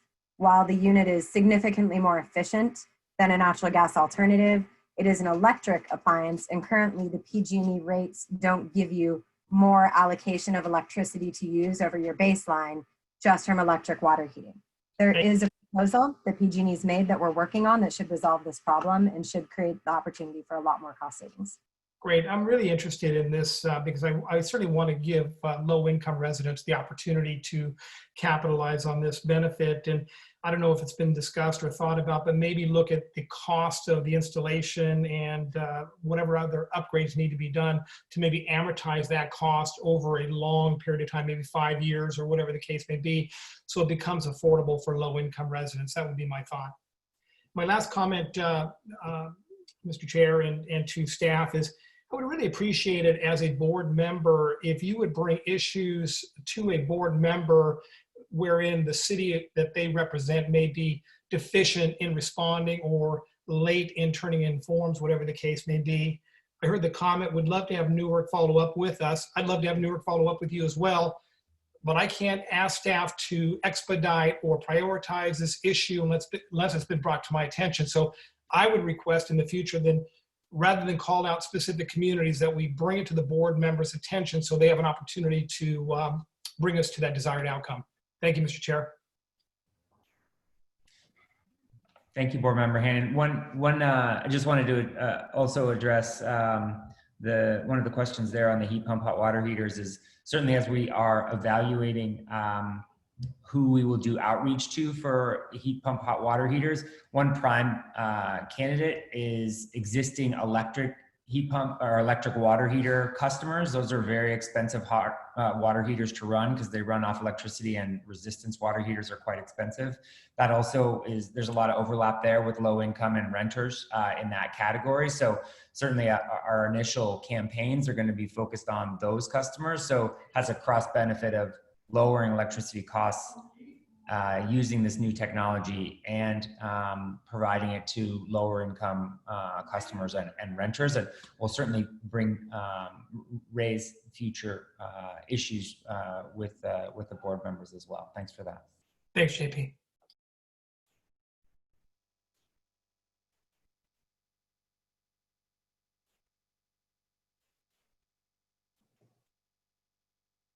There we go. Councilmember Monroe.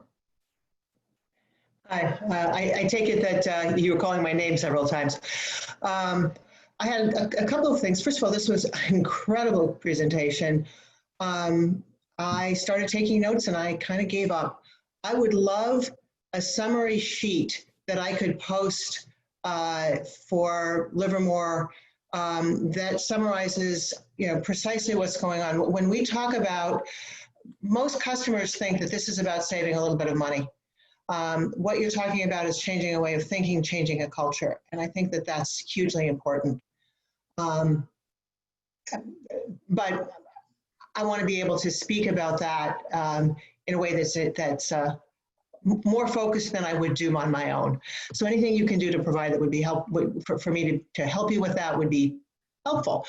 The second thing is I want to ask a question about equity.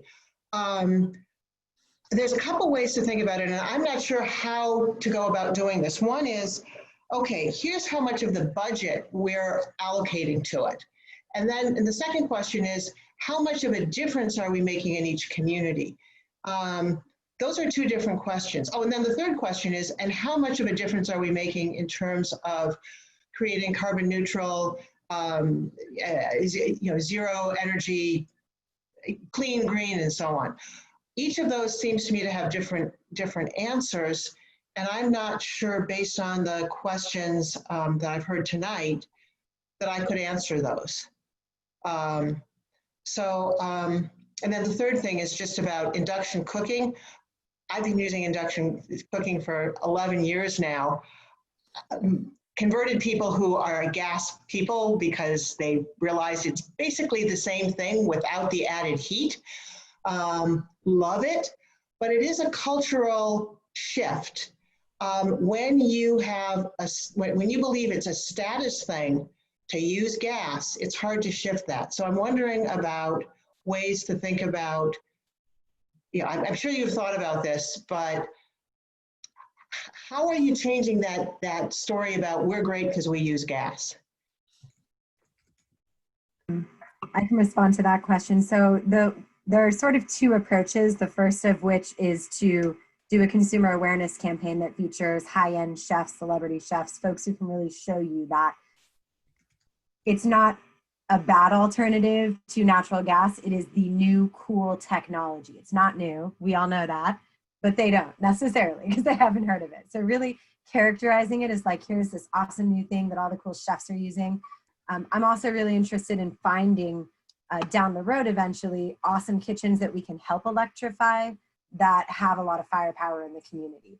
An example I can think of, I know French Laundry has an all-electric pastry kitchen. So just finding those examples that have a lot of weight to their name and getting those out in front of people so that they can have. I want to add just one thing. Oh, yes. Okay. I want to add just one thing on the kind of the equity component. Board member Monroe and then about induction. Well, I think, we have a robust set of metrics that were developed in the context of the local development business plan that we are, actively using, as we implement programs, we'll be measuring them, jobs created, greenhouse gas and local air pollution. So I will just say, we went through an extensive process of developing a very in-depth set of metrics. And so I think, we're not really in a position right now to sort of change course and redevelop new metrics. That at least would be my perspective. I didn't mean you should. Oh, no. I'm not suggesting that you're asking for that. I'm just it's more of a general comment that I want to make. I do also just want to say that especially when you think about induction cooking, I think you can, it sounds sort of elite, the French Laundry, but there have been numerous studies that have shown that the number one source of indoor air pollution in homes, it comes from gas cooking. And those impacts are predominantly felt in, low and moderate income households where you have more people living in less space, poor ventilation. So, I think the induction cooking imperative really is an imperative that we want to drive across the board. And, also when you think about restaurants, it's not just upscale restaurants, it's our small restaurants where you have, again, low and moderate income, chefs, line cooks who are having to sit in these restaurants and cook under natural gas and, breathe in the fumes. It's really driving adoption of induction in those settings that we think is really impactful. And it's why we're focusing on working with these test kitchens and not, just partnering with the Chez Panises of the world. Actually, I'm going to jump back in there just to echo that. Part of the reason that we made the decision to go with induction was because down the line it was going to save us money because electric, because of fewer emissions, because you only are 40% efficient with gas. And when I'm in a kitchen, when I'm in my kitchen, it stays cool. When I go to someone's house who has a very fancy gas kitchen and it's the middle of summer, I'm dead.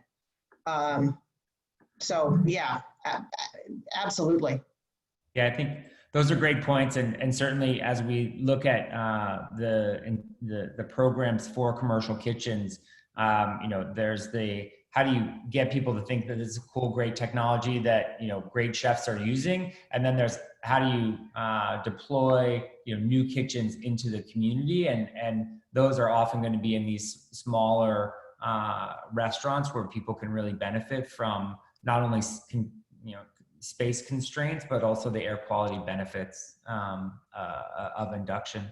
And you know, on equity, as Nick said, we do have a robust set of metrics that have been outlined in the LDBP, and we have been looking at those as far as how to measure the programs.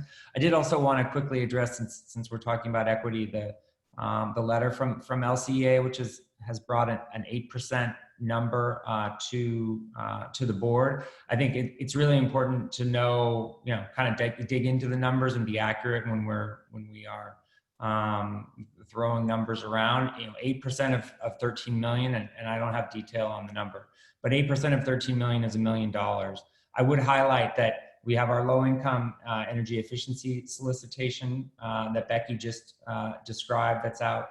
Our heat pump incentive program, as discussed, will be targeting existing electric customers with heat pumps. That's often renters and low-income customers. We also have our technical assistance program for multifamily, which is a benefit to low-income customers.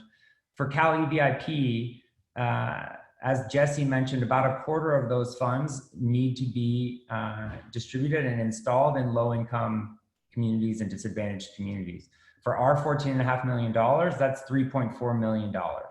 And that doesn't even include the CEC's money, which also a quarter of that has to be allocated to low income. So once again, we're leveraging external funds to invest in our low income communities. And electric vehicles, you know, have traditionally been something that is been purchased by higher income customers, but we have more EVs coming in, and EVs are going to be cheaper to operate and cheaper to maintain over time. So, you know, part of our goal is making sure that we have infrastructure in place so that low and moderate income families have the confidence to buy these vehicles, which will end up saving them money and reducing air quality impacts in their communities. We have our CalSTART program, which is medium and heavy duty, which is predominantly impacting low-income communities. Our Envoy pilot, our medical baseline, our resilience program, which is focused on low-income communities, our community innovation grants. And we just put $1.2 million into our COVID response fund, which was predominantly driven to CBOs and customers who are frontline and impacted. So you tally that up, and that's far, far bigger than 8%, which is $1 million. So just really want to be clear that, you know, we are focusing a lot on our low income and frontline communities throughout the entire portfolio, and just wanted the board to be aware of that.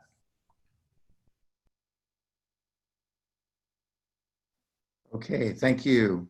I'm not seeing any other hands raised, and this is an informational item, not an action item. That's correct. And so I'm going to, hold on a second. I'm going to ask that we move on to the next item. And that next item is, as soon as I get back up to the agenda, sorry. Okay, next item is, here we go. This is a quick one. This is really a follow-up to an informational item we had last meeting about enrollment timelines for Pleasanton, New York, and Tracy. Great. Okay, go ahead. And so here, you know, we just wanted to formalize that the plan is to enroll them starting in April 2021. Okay, and this is an action item? Yes, it is. Okay, and I think as you mentioned to me earlier, the plan is to enroll all the customers at once. There's no need for a phase-in as we did at the beginning of our organization, right? That is our plan, yes. Okay. Move the item, Mr. Chair. I have a move by Supervisor Haggerty. Any second? Seconded by Mr. Ariola. And I see a hand raised. Nope, I don't see a hand raised. I thought I saw a hand raised. Let's take any public speakers, please, Madam Clerk.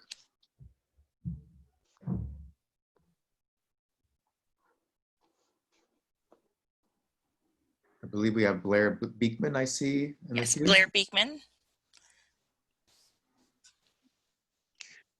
Hi, everyone. I just wanted to quickly offer that I just wanted to remind everyone that it was very nicely spoken by a public speaker, I think last month or the month before, that places, local energy, community energy in places of Monterey and Sonoma County didn't take the PG&E deal that's being offered around Northern California at this time.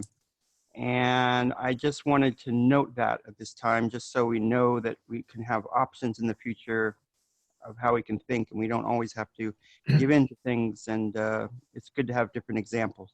Thank you. Thank you. Okay, and I'm not seeing any hand raised, so we have a motion and a second, and looks like no more discussion. So, Madam Clerk, if you could call the roll, please. Albany? Yes. Berkeley? Yes. Dublin? She had to leave. Okay, thank you. Hayward? Yes. Livermore? Yes. Newark? Yes. Piedmont? Yes. Pleasanton? Oh, Jerry had to leave. Okay, thank you. San Leandro? Yes, I didn't know that was an option. Tracy? Yes. Union City? Yes. Alameda County? Of course.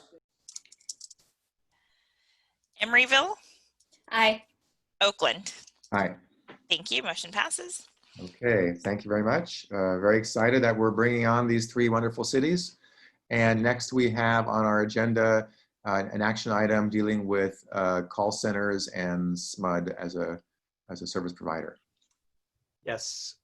Thank you, Dan. So I would say the call, it doesn't, per se deal with the call center. The call center is a part of our customer service suite. This item seeks to delegate the authority to me to negotiate and execute a 2-year extension of our current data management and customer service contract with SMUD, with a certain set of specific parameters that are laid out in a term sheet attachment. What we're effectively seeing is, no change in the cost. We pay $1.05 a meter now. We would continue to pay $1.05 a meter for the next for this 2-year extension. There are 2 one-time explicit fees that are laid out here. These are both the first, the monthly $5,000 for Share My Data is a cost we currently incur, and the one-time CRM integration is, from our market research, we find that that's a reasonable figure to pay to integrate our CRM. It includes our new communities as well. So and part of the rationale we presented this at the executive committee meeting is we have a technology roadmap where within 2 years we do want to disaggregate the services away from having to rely on a single vendor. So not just have a single SMUD or Calpine provide data management, customer service, but instead be in a position and from a technology and capabilities perspective to be able to sort of pick and choose our vendors. So we may have a customer service partner, we may have a billing ops partner, but we're centrally integrating that. And so we believe 2 years is about the time it's going to take us to get ourselves in a position to be able to do that. Certainly as part of that, we understand the strong emphasis put on moving our call center capabilities into Alameda County, or frankly into our service territory. So it could be Alameda County. I guess it could be San Joaquin County as well. And so that would be part of the scope of the RFP we issue probably in about a year and a half, where we seek to bring on customer service is establish a call center most likely partially with EBCE employees and partially through a contract partner that meets those local procurement requirements. So that's the item.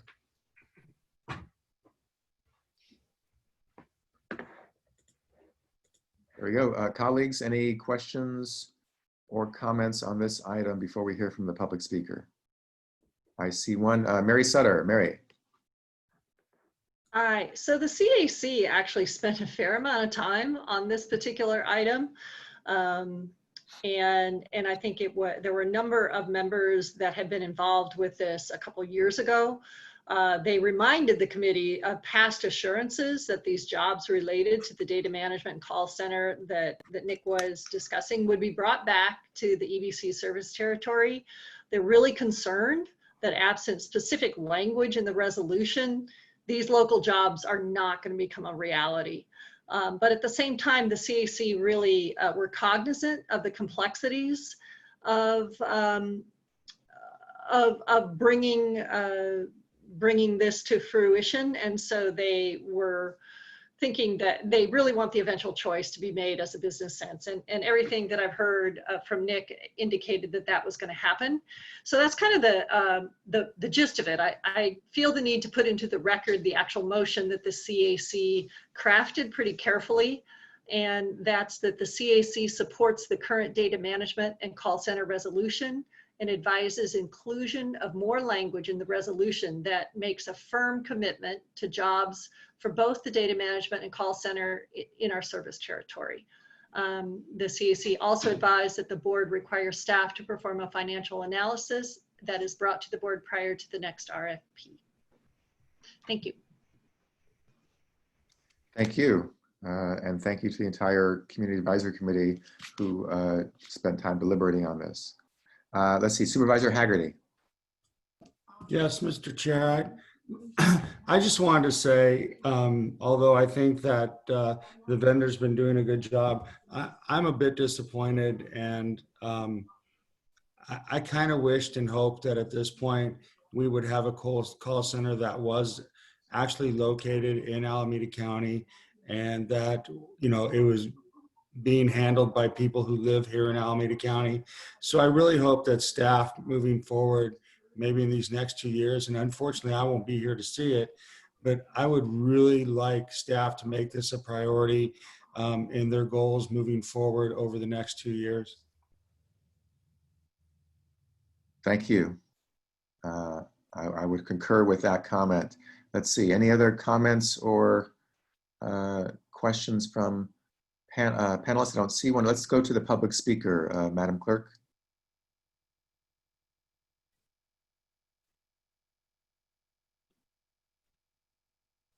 Sorry about that. I have Jada Dumas, Blair Beekman, and Alita Dupree.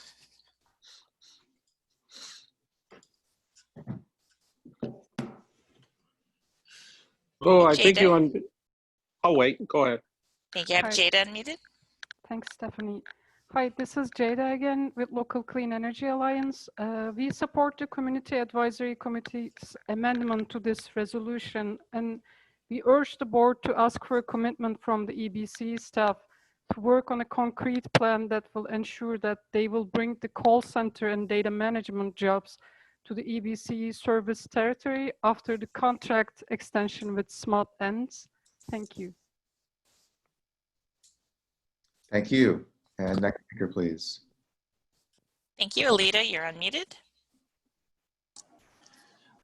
Thank you, Chair Calvin, members. Alita Dupree for the record. This is very important and we should have some urgency about it. Obviously, a 2-year extension will buy us some time. I, for 5 years of my life, worked in a call center. And I think it's important for us to have our own call center, and ideally one that is located in the EBCE service territory. Because I believe that in the importance of familiarity with your products and services, I can't think of a better advocate for EBCE products and services than somebody who uses EBCE products and services, who lives that. And electricity is becoming more specialized. It's not like it may have been 50 odd years ago when it was just about selling some kilowatt hours. Now we have all these different programs and more programs to come and alternative rate making. And there are going to be questions, and there will be depth of specialization required. When somebody is calling, said, well, tell me about this time of use program or about the water heater incentive. So by bringing this under our oversight, we're going to be able to best answer. Nothing against SMUD. We'll be closer to the customer and be able to have that higher level of oversight in which we can answer the customer's questions in a timely manner. So as I've said before, EBCE is not just about selling kilowatt hours, it's about building relationships. And so I think our urgency to build our own customer service center must take the front seat. I'm not going to say front burner because I use electricity. So let's get to work and get this shovel ready and continue to build our brand. Thank you. Thank you very much. And next speaker, please. Thank you, Jessica. Your microphone is unmuted. Oh, hi, this is Jessica. Sorry, I didn't realize I was going next. Let's start the timer again for her. Thank you. I just wanted to just reiterate, yeah, that having the call center locally within the county or Tracy is, I think, very basic to what we're trying to accomplish by creating local jobs. And I think that, you know, I can't stress that enough, that that is really a very basic offering of jobs in the community, as well as, you know, we really see creating that economic stimulation here at home as being a way to keep communities from being displaced in the Bay Area. So I also, you know, failed to say that in my previous comments, is that when we do local development, we do create these local jobs for our community. We're actually, we really need to emphasize, you know, keeping people in their homes and having them have good jobs that they can actually afford to stay in the East Bay area. And so I just want to reiterate that this is a basic opportunity for East Bay Community Energy to create that benefit by actually having this call center within the county or city. Thank you. Thank you. And was that the last speaker? Was there any more? I have Blair Beekman signed up. Okay, great. Blair, were you still planning to? There you go. Thank you. I will pass on this item. Thank you. Thank you. Okay, so back to the board. Colleagues, any questions or motions or other comments? This is an action item. Got to have a motion to take action. Councilmember Hernandez from San Leandro. Thank you. A quick clarifying question on the SMUD. I think when we were doing the audit, there was a concern about data moving over from SMUD to our auditors. Was that resolved? Let me ask. I think there was a concern early on. Nick? I can help speak to that. Sorry, yeah, Howard, do you want to take that one? I think we were talking about general sort of accounting reconciliation, processes. So most of that has all been addressed through the audit process, and we've spoken to SMUD about various issues. But I don't think there's anything that rises there in terms of a materiality standpoint of concern. Great, thank you. I'll move it with that assurance. Thank you. Okay, that's a motion. Councilmember Mandel. Yeah, I'll second the item and just say that I don't remember if it was at the board meeting or the executive committee, but there was a roadmap put forward for our technology transition that's really going to make it possible for us to bring more of these functions in-house into our service area. over the next couple of years. And so I'm confident that we're moving in the right direction, and happy to extend for 2 more years so that we have time to move that technology in-house. Thank you. Thank you. And Supervisor, oh no, your hand's down. Supervisor Hagerty, did you have a comment or no? Oh, okay, I believe that's no. Hand is down. Okay, I'm seeing no more questions or comments, and we do have a motion and a second. And so, Madam Clerk, please call the roll. Albany? Yes. Berkeley? Yes. Hayward? Yes. Livermore? Yes. Newark? Yes. Piedmont? Yes. San Leandro? Yes. Tracy? Yes. Union City? Yes. Thank you. Alameda County? Yes. Emeryville? Aye. Oakland? Aye. Yes, thank you. Motion passes with attendance.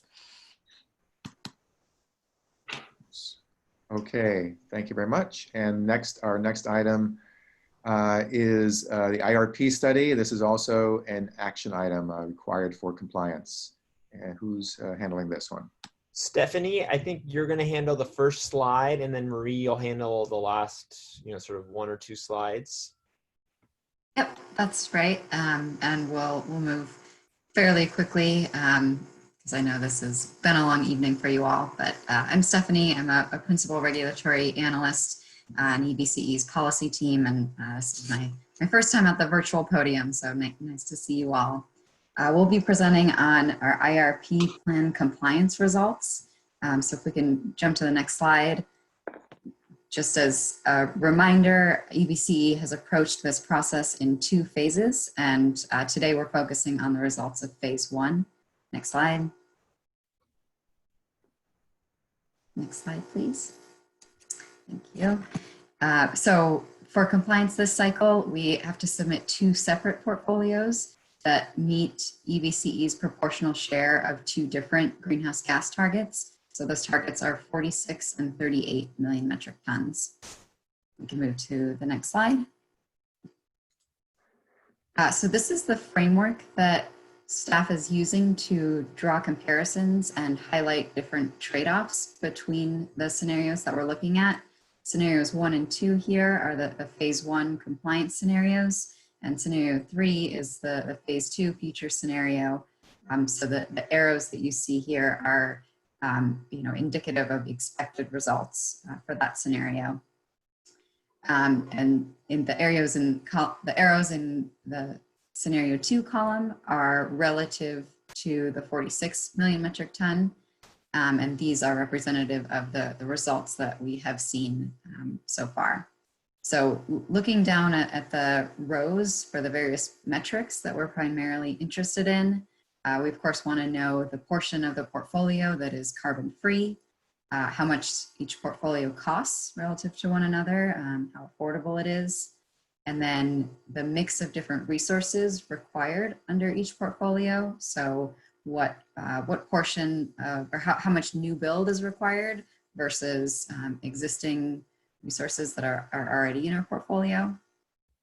And then from a risk management perspective, we're looking at metrics like our exposure to the market, the proportion of short versus long-term contracts,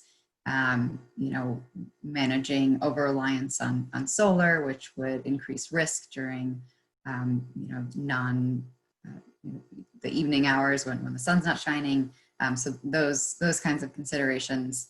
And then finally, reliability. So we'll be looking at each scenario and asking the question of, does the total capacity in that portfolio meet the reliability standards that are set forth by the CPUC?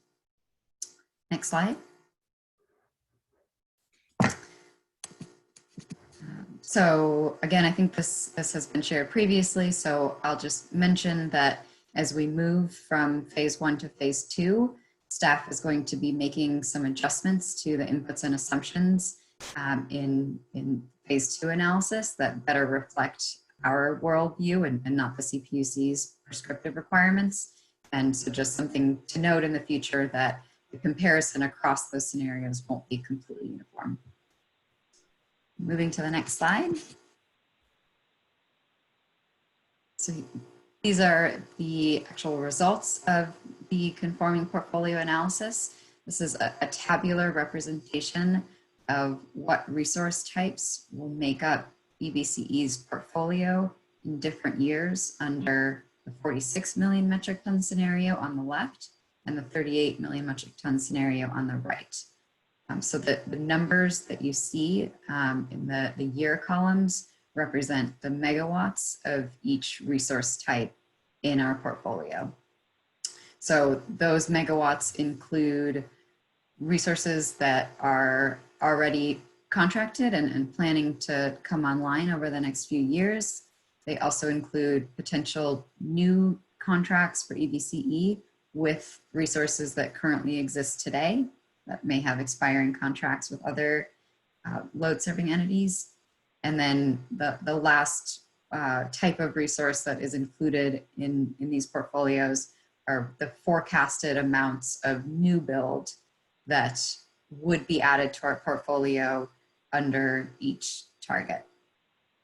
So the process that we went through to build these portfolios was to start with EBCE's existing portfolio and then build that up to include our proportional share of the different resource types that the CPUC has included in their reference plan that is based on looking at the overall system, what amounts and types of resources would be needed to meet those statewide greenhouse gas targets. So we scaled that down to be our share, and then we made some adjustments that were in this case allowable by the CPUC, even for the conforming portfolios. And those adjustments are representative of organizational and customer preferences. So for instance, no nuclear energy, no natural gas energy, as well as our knowledge of what resource availability will look like. So for example, we scaled down the portion of hydro, both in-state and imported hydro in these portfolios to reflect the fact that there's a lot of demand for those resources, and it's not likely that the full proportional amount will become available to EBCE to contract with. I'll just highlight a couple things really briefly.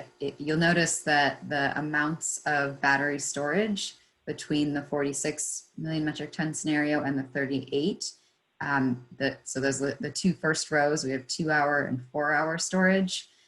They're close in terms of megawatts, but there's a much higher proportion of 4-hour storage in the 38 scenario. And that's because in order to meet that lower greenhouse gas target, you need more energy capacity in your batteries to be able to store that excess solar and shift that generation to the hours later in the day. There's smaller amounts of various other types of renewables and greenhouse gas free resources. Again, those are mostly informed by the CPUC's reference portfolio.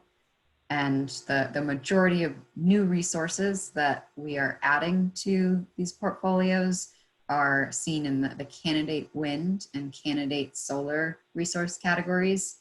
So the resources listed there are representative of kind of different general geographic locations. I wouldn't call these very indicative at all of where EBCE will necessarily end up citing resources. These were provided by the CPUC, and we kind of followed what they made available in terms of where those new resources, where the preferences would be for the locations. We can move to the next slide. So this is a different way to look at the resource types and the mix of the long-term contracted resources in the two portfolios. So the pie charts at the top show the relative portions of each different resource type. And then the bar charts on the bottom are showing the amounts of megawatts of capacity of each resource type in each year. So you can see that there's a very similar mix across the two scenarios, just with the lower greenhouse gas target, 38 million metric tons, requires a little bit more renewable capacity, and in particularly some more wind to meet that target. Next slide. And this is a similar chart that is just showing the resource mix in terms of the energy. And so the biggest change here is that there's obviously no storage because that's not a generating resource. But you'll also see that the relative portions of each resource type are different than in the capacity charts. And that's just because you know, a megawatt of geothermal does not equal a megawatt of solar. So resources with a higher capacity factor like geothermal and wind will show up as a relatively larger portion of that portfolio. And I'll hand things over to Marie now to cover the remaining slides. Thanks, Stephanie. Can we move to the next slide? So in the next couple of slides, we'll look at the forecast costs and revenues associated with these portfolios. And I do want to call out one important consideration. Stephanie highlighted the fact that EBCE almost entirely relied on Public Utilities Commission inputs and assumptions, partly for compliance and partly for because it was a way to build a more defensible story in our compliance filing.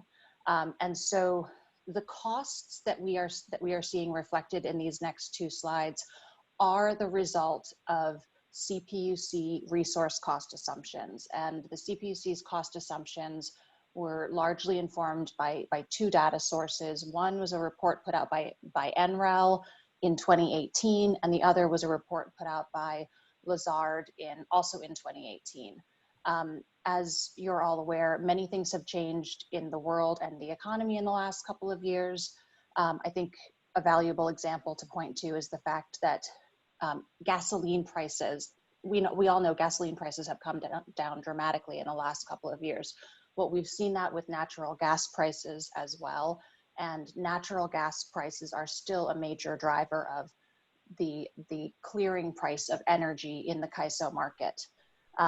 We also find that the CPUC's cost assumptions related to the cost of building new generating resources, specifically renewable and energy storage resources, that it is above what we see in the market today and above what we have seen in the last couple of years even. So the cost assumptions here are based on these inputs. We don't entirely agree with them.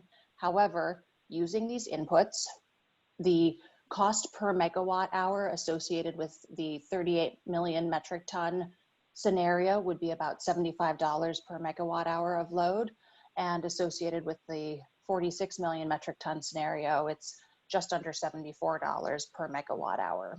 So that speaks to the table at the bottom. The bar charts on the top left are forecasting the revenues associated with energy from different resource types. So in both scenarios, solar, for example, is forecasted to be a positive revenue source. Wind, notably, is forecasted to be a negative revenue source in the 38 million metric ton scenario. And that's largely because wind resources are typically at a higher cost per megawatt hour of energy in their contracts, and market prices are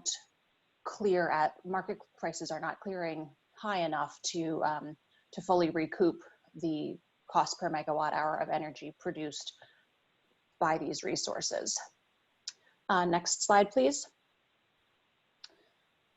Here at the bottom of this table, whereas the previous slide showed cost per megawatt hour of energy from each portfolio, here's this table at the bottom shows the average cost for each year over 10 years, the average of the the 10-year average cost, excuse me, I'm struggling to explain that. The 10-year average yearly cost of the portfolio. So about $516 million associated with the 38 million metric ton, about 507 associated with the 46. And then the two tables at the top represent the actual annual forecast costs that, you know, when added and an average give us the table at the bottom. It's also an annual representation of the costs and revenues.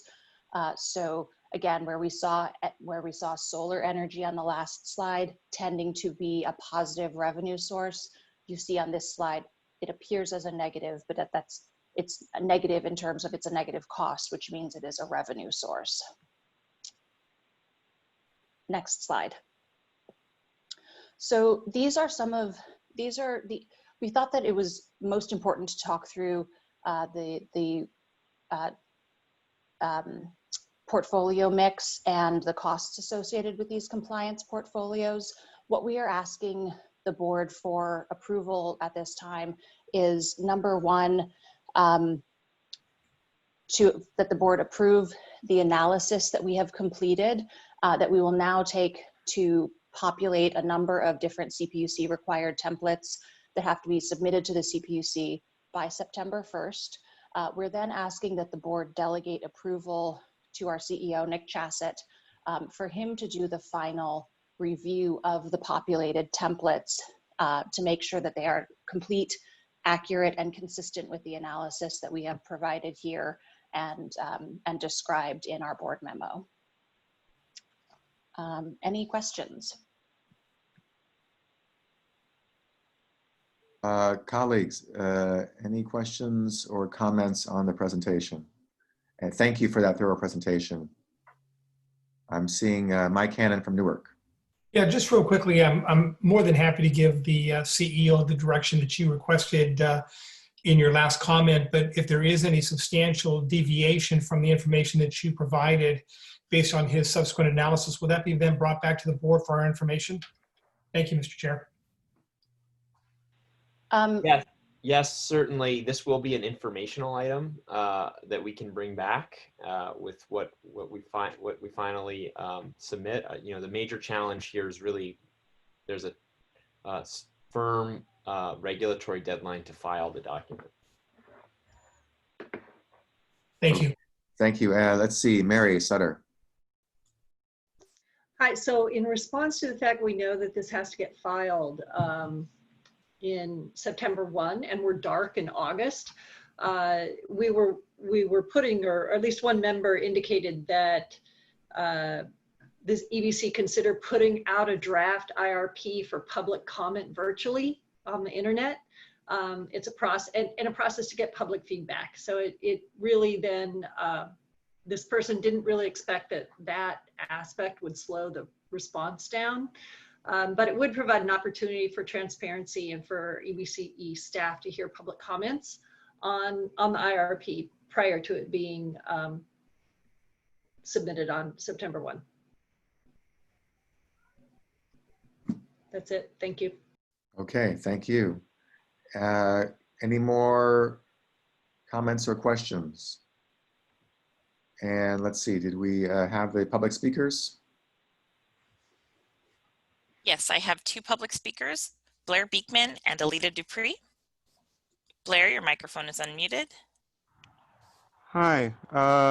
Since this will be one of the last meetings until September, I wanted to speak a bit and thank yourselves, and thank you that you're going to leave a window open for public comment for the item that will be then addressed in September. That's really nice of you. And I might just write just to say hi. And yeah, so thank you. And yeah, I guess keep it smart in August. Thank you. Thank you very much. Next speaker, please.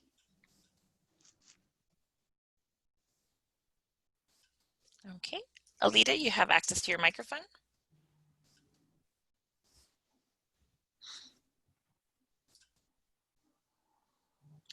Thank you, Chair.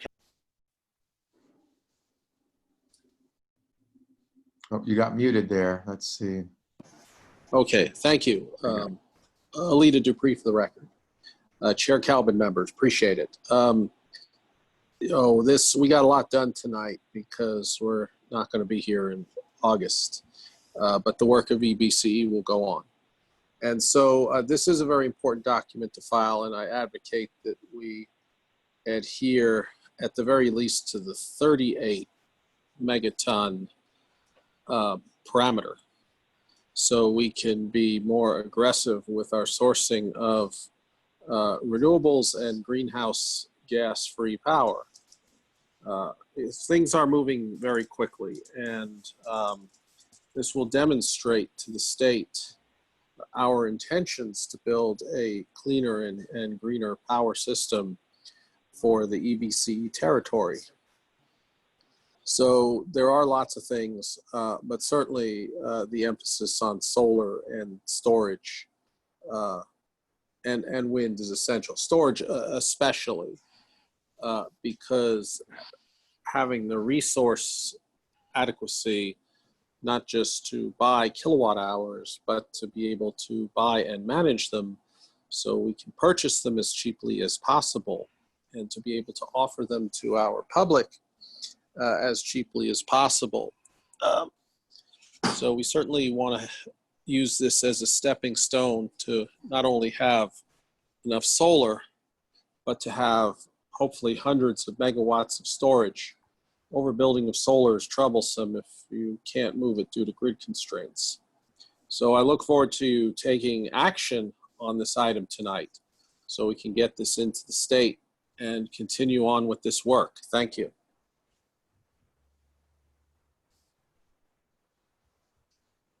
There we go. Thank you very much. Okay, colleagues, do we have a motion?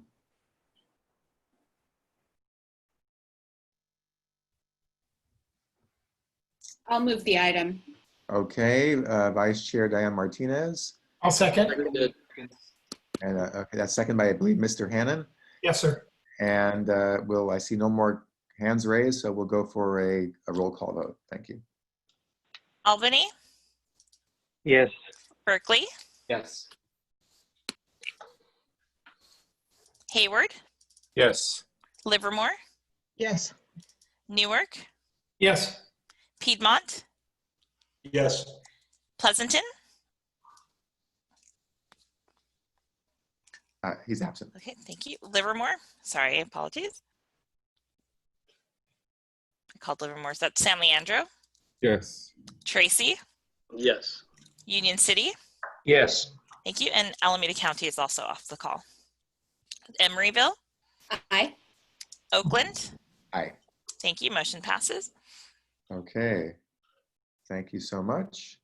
And I believe that was our last item other than board member and or staff announcements.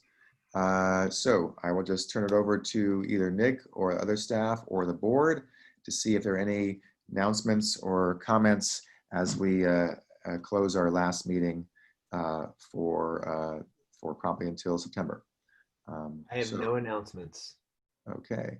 Anybody else? Not seeing any hands raised. Oh, I see Ed Hernandez. Thanks, Chair. I think earlier our speaker spoke about racial and social equity in our program. So I think there's going to be maybe a way forward to making sure that when they say 8%, when it's stated 8% or $1 million, that we're looking at the impact of our programs. So somehow understanding how we're affecting the community and something solid and concrete that we can speak to will be beneficial in the future. So hope staff can work towards those metrics, and that we have that information so that we are showing our reach into the communities, into the counties that we now serve. So I think it's gonna be important to understand what that looks like, those jobs, quantifying that information so that we are living the mission and vision of this organization. So I just want to thank you, and thank you for those are my comments. Thank you. And seeing no other comments. Pardon me, Chair, I have one quick comment. I just can't raise my hand. Yes, go ahead. Yes, I just wanted to remind the public that the board will be on recess for the month of August. We will only have the marketing, regulatory, and legislative meeting on August 6th, and notice will go out the week prior. And when is the next executive committee meeting? The next executive committee meeting will be September 25th. We Okay. have July 24th, but I believe that will be canceled. Okay, all right. Okay, well, everybody please stay safe. We obviously are still in the midst of a serious pandemic, even as parts of our county or many of our cities are slowly opening up. There's still a lot of concern, and let's all stay safe and help each other and have a wonderful summer. Thank you to the staff, to the fellow board members, and have a great rest of the summer. Take care. Bye. Have a great Thanks. Bye. Thank you. Best. Thank you for the unicorn joining us. Next best. show, remember. Bye-bye. Good summer, everyone. Bye. Bye. Good job, Steph.